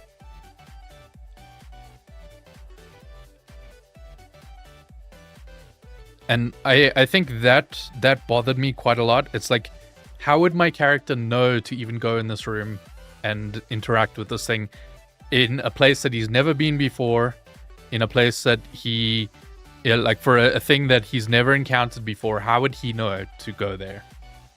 And it isn't like exactly described anywhere in the quest line.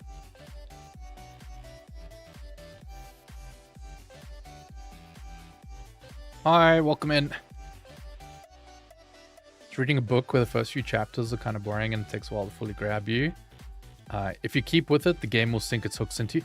I know for a fact that I enjoy games like that.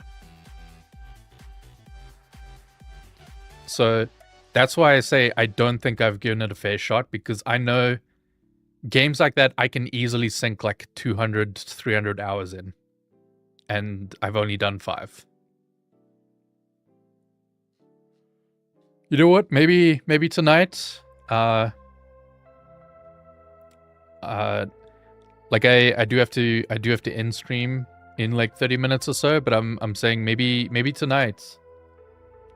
I can boot up Crimson Desert again, give it a try, and like I said, now that I've got the OLED monitor, might be worth trying out again.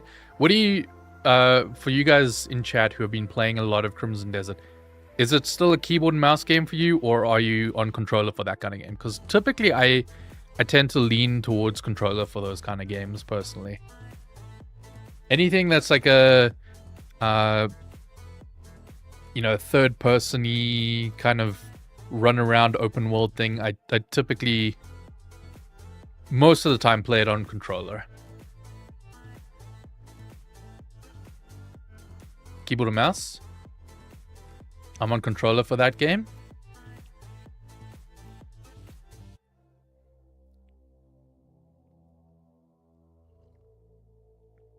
I played with controller personally. Yeah, I feel like that's where I might be with that. I'm all mouse and keyboard unless it's a racing game. Yeah, I don't think I can play racing games with keyboard and mouse. I got fixed on the individual swords and magic stuff. We must find your way. That walk there hints. I definitely think I need to give this game a better go.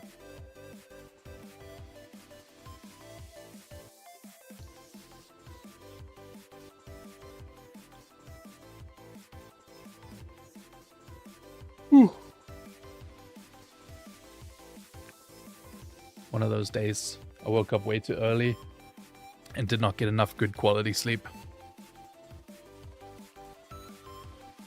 Driving and third-person games or controller games. I'm with you on that.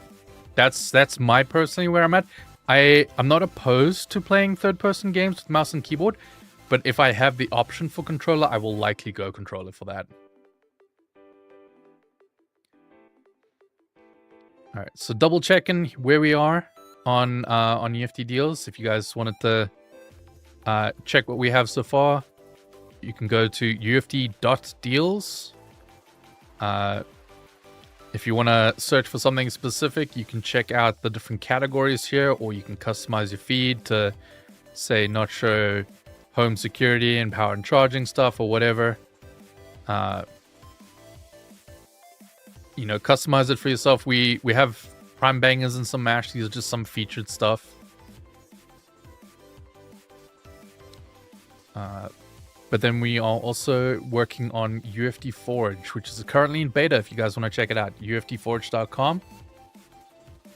It's where you can sort of get recommendations on what to build in a budget.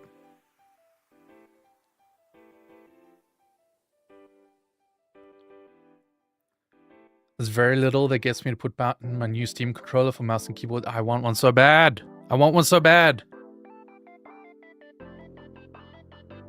Steam does not sell straight, like, direct to South Africa.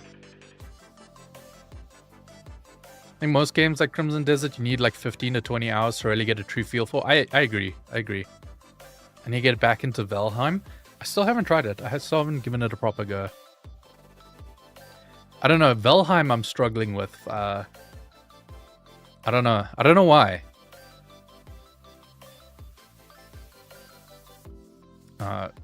So here on, as I was showing on UFD Forge, this is the budget 1080p starter for $900. But then you can also take it into the upgrade section. Say you wanted to build something, but say you also have your current build. If you're not building from scratch, you could add in your components. You can give it a budget, and be like, I wanna use it still for 1080p or 4K. You want to turn it into productivity machine. You can see what it'll recommend for you. What'll be the upgrade in your budget that would kind of get you either the most balanced system or the most bang for your buck. Hurts to see the newer version of a monitor on the deals list for 152 as worth a look.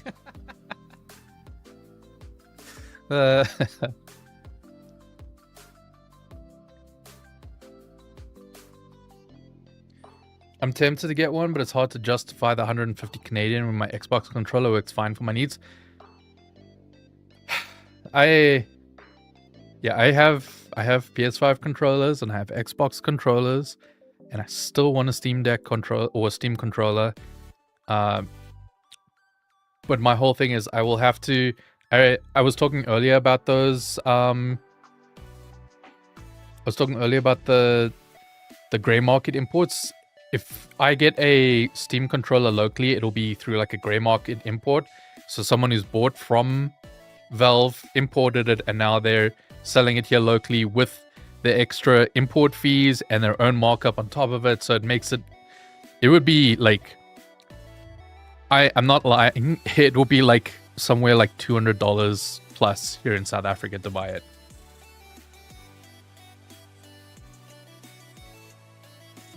What's the reason for the hype around SteamOS? I'm wondering how its optimization performance compares against Microsoft's OS and some of the other Linux ones. It's just, it works so well and so clean on the Steam Deck that people are willing to give it a try. They've kind of been, a lot of people who have been hesitant on jumping on the Linux trend just because, there's 101 different flavors out there. What's up, Agent Zipo? They're kind of looking for the backing of a big company that they trust, like Valve, to be like, okay, I'm going to give it a try now. So I definitely understand that. And SteamOS is a great like run and gun setup. It boots directly into Steam Big Picture mode. You can use a desktop mode in it, but like that's not I wouldn't say that's the primary focus of SteamOS.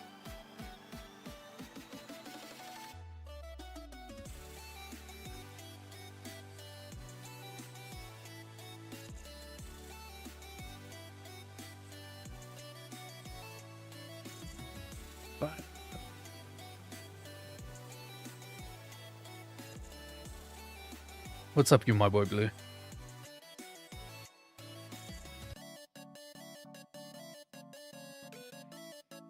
SteamOS and Bazite are both good. I didn't have much luck with Bazite on desktop, but I do enjoy Bazite on handheld. I've been using Bazite on Legion Go for a hot minute. I also have a Steam Deck that's running SteamOS, so I could like compare them directly. Bazite was great, but now I have SteamOS. As of like the SteamOS 3.8 that just released, I have it on both the Steam Deck and the Legion Go. Steam Deck makes you realize how annoying it can be to play games on Windows and how much we've been conditioned to accept it. I agree. Windows gets in the way a lot more than you realize. You should low-key try CashOS. It's good to destroy. I like CashOS a lot, I will say. Hello to all you all you other digital people, especially the ones currently melting over here in Europe. Yeah, good luck, guys. Good luck. Fedora is boring and I love it. I do think Fedora is a little bit boring, I'm not going to lie. But boring in the same way that I think Linux Mint is boring. Everything works, there's no trauma because something's not working. You know what I mean? It's boring in a good way.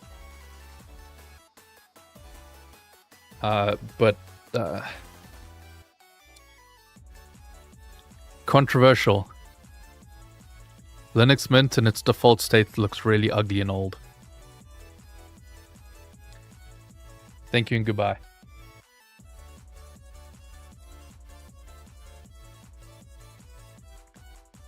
Intel's dead? Disagree. I have both a modern AMD and Intel systems here. Intel's been doing some good work. Intel's new handhelds? Oh my goodness, I am so excited about that.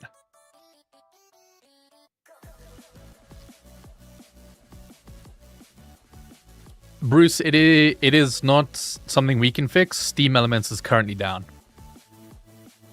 You have to wait for it to come back online.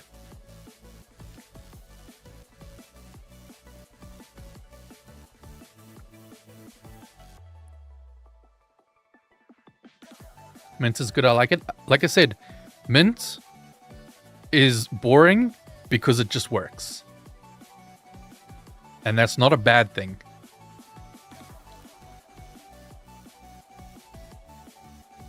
Intel's handhelds got awful timing with the RAM crisis. Oh, you're telling me.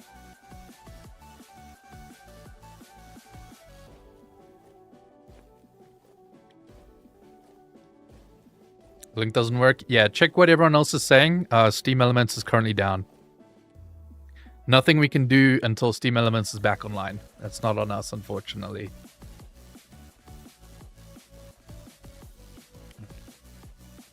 We'll do another batch quickly of user submissions to go through.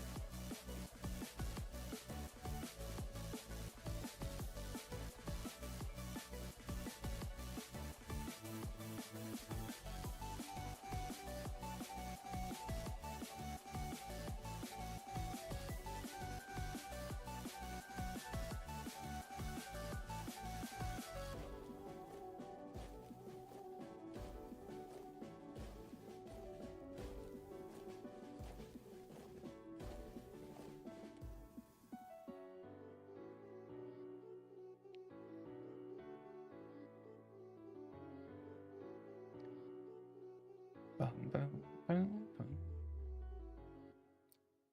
guys, just getting it all set up on the back end again.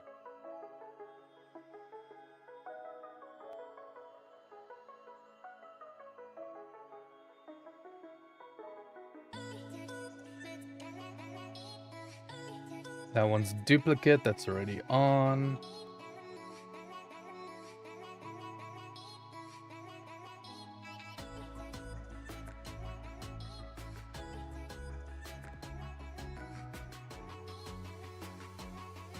Okay, we've got some new stuff here.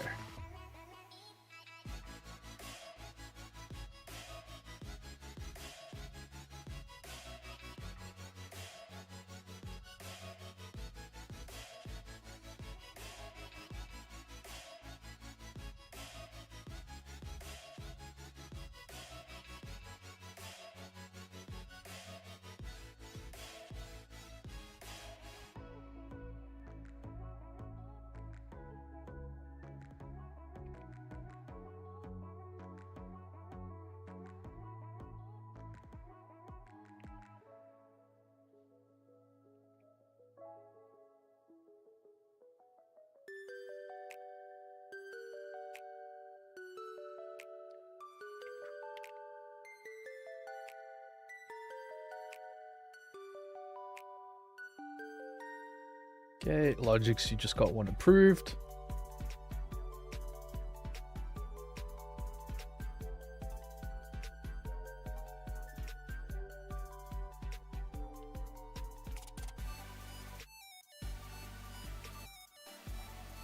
So enjoy your extra little bonus points towards the giveaway.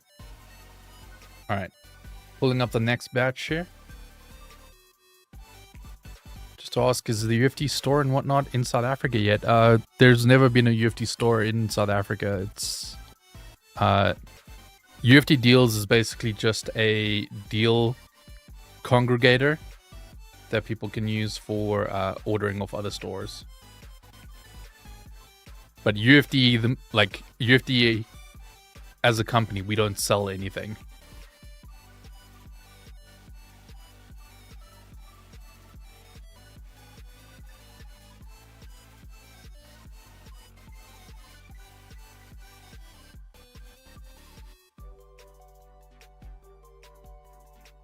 All right, here's the next batch of incoming user submissions. Remember, guys, if you submit deals and they get accepted, then you get extra bonus points towards the giveaways over on Twitch.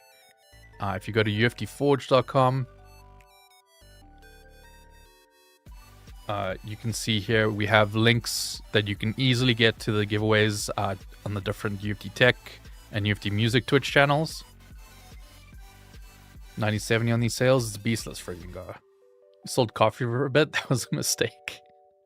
I miss the coffee business, but it is rough to handle like a customer facing kind of thing.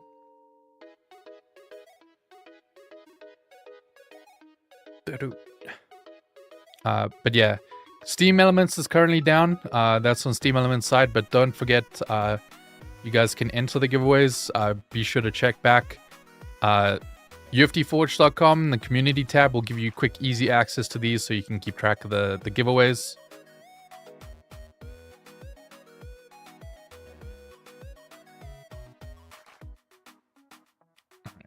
All right.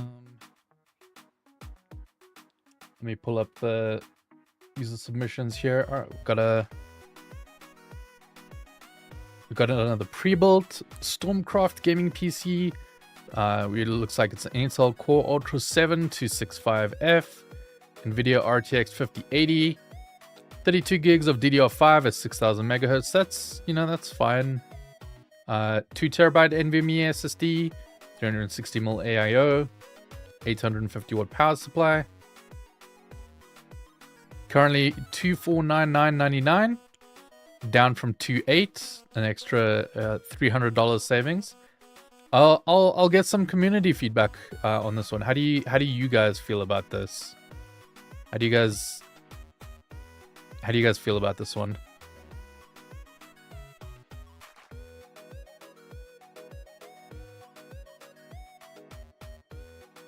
Prime Day deals, almighty Dealmaster. Yeah, if you wanna check out what we have so far, you can jump over to uft.deals. It's not like uftdeals.com or it's uft.deals. There you can find everything that we found for Prime Day so far. There's like a little featured section. Yeah, I'll pop it up for you guys. We got our Prime bangers and some mash. There's some new deals that have popped through now. But you guys can check it out. You can search by what you want to see. This was my deal, so I say it's good. Team Red. Giveaways are for the US, right? US shipping only. If you live somewhere else, you can use US forwarding services. But shipping and import fees and all the extra paperwork is then on you. Does it have to be on Amazon? No, it does not. It looks like a great price for the circumstances, but I'm not personally familiar with the case and mouse or the mouse keyboard value adds. Half the time I don't even consider the mouse and keyboard because they're usually like a $20, $30 combo that gets thrown into these kind of things.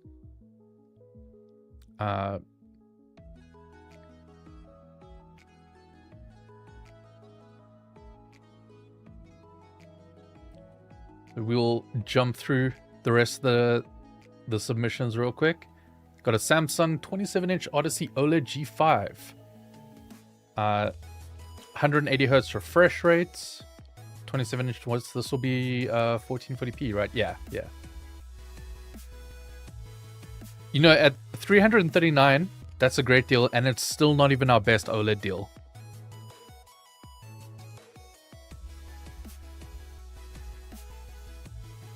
I think our best OLED deal that we have is even better spec than this one. It was 27 inch, 1440p, 240 hertz, I think. And that came in at like $320. So it's like an extra $20 even under this. Then other ones we got, Attack Shark X3 wireless gaming mouse. Another sub 50 gram gaming mouse. 26K DPI. 200-hour battery life. $33.60. Let's check our pricing history. This price is basically what it keeps jumping down to by the looks of things. I bought my OLED for €700. RIP. Yeah. How do I submit for the deals? If you go over on UFD deals, UFD.deals, then you'll see here. Let me pull it up for you. Here in your top right corner, you'll see a submit a deal button. Yeah, remember to link your Twitch account first.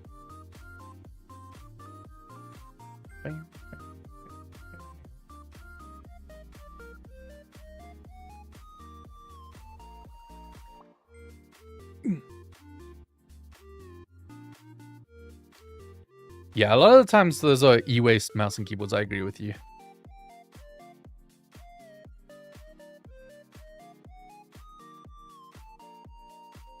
Yeah, always link your Twitch account first for before submitting, so that like you can properly get allocated points if your deal gets accepted. Attack Shock can be pretty good from what I hear, but the quality control is apparently pretty butt. Oh man. Yeah, the mouse deal, looking at the price history, was definitely a weak deal. I agree. All right, we have a few more to get through here. We have an Acer Predator Helios Neo 16S. I hate that they're putting AI gaming laptop. Frick you, man. But it's a 16-inch OLED, 240 hertz, Intel Core Ultra 9, GeForce RTX 5060, 16 gigs. I hate that they're all the laptops are dropping back down to 16 gigs now. 1 terabyte SSD in Obsidian Black, currently going for $1,399.99. An extra $325 off the usual price. It's a nice looking laptop, I will say.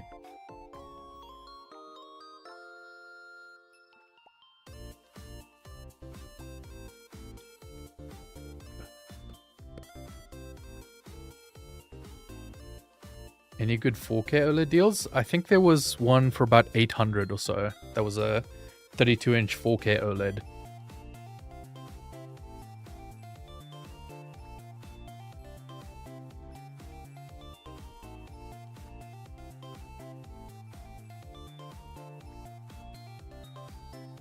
And then we also have the Elgato Stream Deck XL.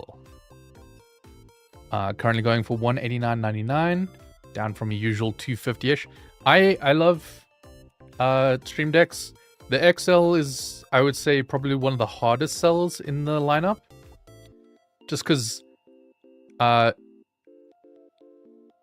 using this many buttons, 32 buttons, I find it hard to fill up even like 16. Ugh.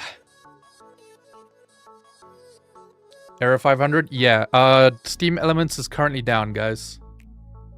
You'll have to wait until Stream Elements is back online. Let's have a look at our price history here. Drop down to $225. Down to $220. Down to $200. And now down to $190. Yeah, unfortunately, there's nothing we can do until Stream Elements is back on because it's on their side.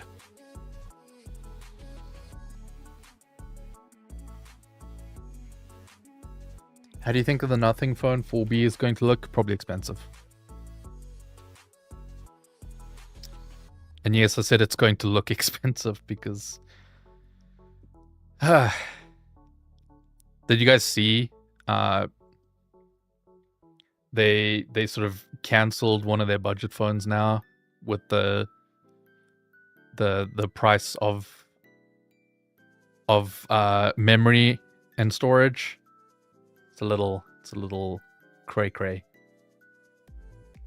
Has enough buttons and it has dials. You're talking about the Logitech Creative Console? I like my Stream Deck XL.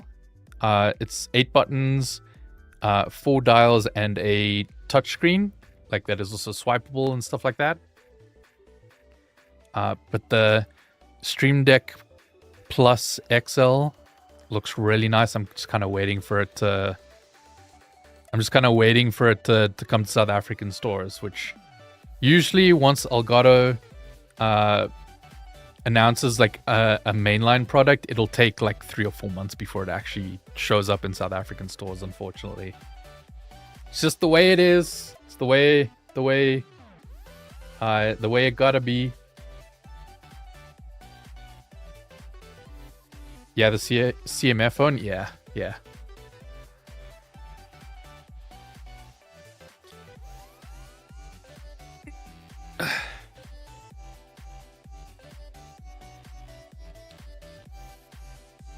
I've been sitting down in front of the TV, well, not the TV, the PC for too long today. But guys, I will be wrapping up in 5 minutes, but don't worry, I'll still be going through the deals and checking them as the night goes on. The US team will be taking over, I think, a little bit later today. But don't forget to keep checking UFT deals to see if there's anything that catches your fancy. And don't stop submitting deals. Even if we don't go through them on stream here, I'll still keep checking through the deals. If you guys submit something, on the website here, you can submit a deal in the top right corner. Link your Twitch first so that I can allocate you points if your deal gets accepted. And if your deal gets accepted onto the website, then you get extra bonus points into the giveaway. For the giveaways, we have 2 currently going over on our Twitch channels. So over on twitch.tv/UFT Tech, we have the Pro Art PC giveaway with a Ryzen 9 7950 X3D, an RTX 5080, and 96 gigs of RAM. And then on UFT Music, which you're currently listening to now, there is a RX 9070 and Ryzen 5 7600 PC in the FLP02, which is that cool like custom retro case. But yeah, how do we enter the giveaway? On the Twitch channels, you can type !giveaway. That'll give you a link. When Stream Elements is back online, you'll be able to follow that link and like properly link your Twitch accounts and stuff like that. And that's just by hanging out in stream and everything, you will earn points towards the giveaway. You earn points, you submit those points for tickets, like you use them to purchase tickets for the giveaway. And yeah, you'll find all the details for the giveaways as well.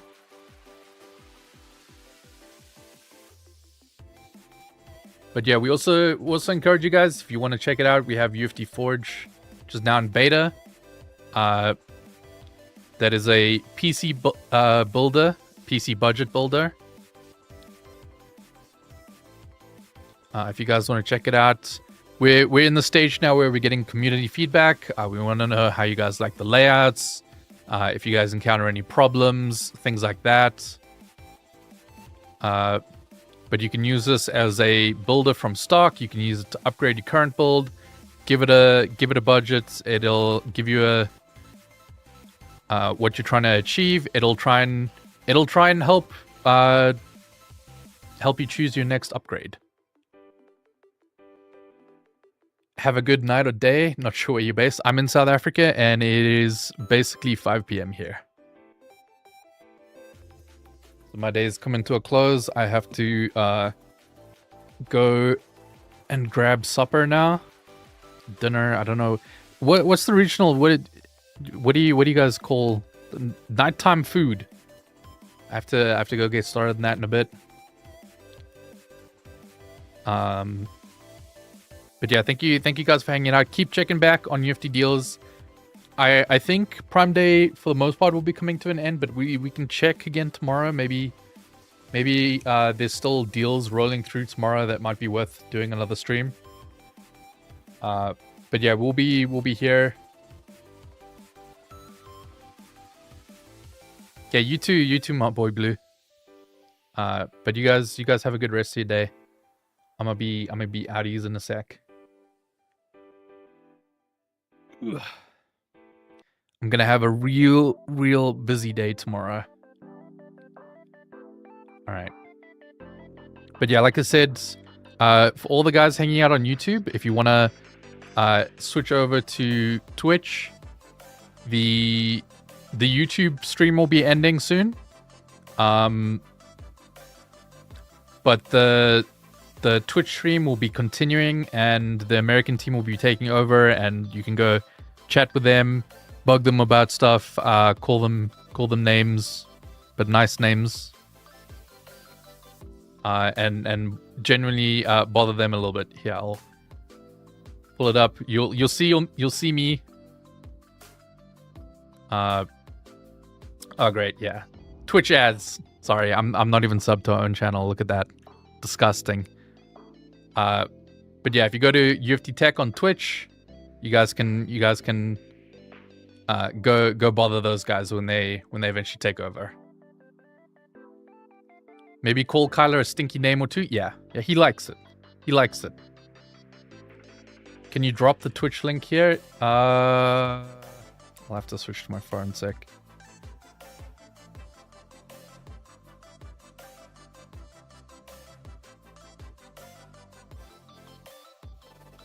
Here we go. It's just twitch.tv/UFT Tech. There you go. But also remember, if you guys want to, on UFTforge.com, if you go to the community tab right over here, it'll give you quick, easy access to both the UFT Tech channel and the UFT Music channel.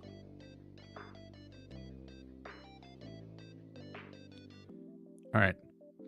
Even Streamlabs status page is down. Yeah, they seem to be having a bit of an outage, so it'll be back eventually. They do sometimes have outages. It happens. The timing was just unfortunate, being on Prime Day while we're running all the stuff, but it's always back eventually.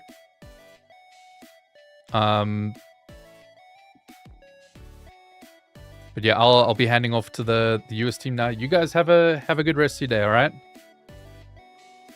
Yeah, the live stream is coming to an end, but the Twitch stream is continuing, so you guys can head over there soon.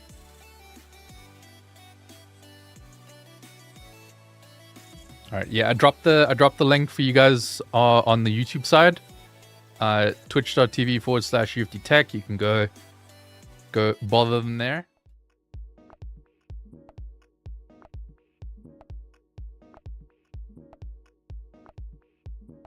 And then consolidates them in one convenient space so you can spend more time on what needs to get done and less time looking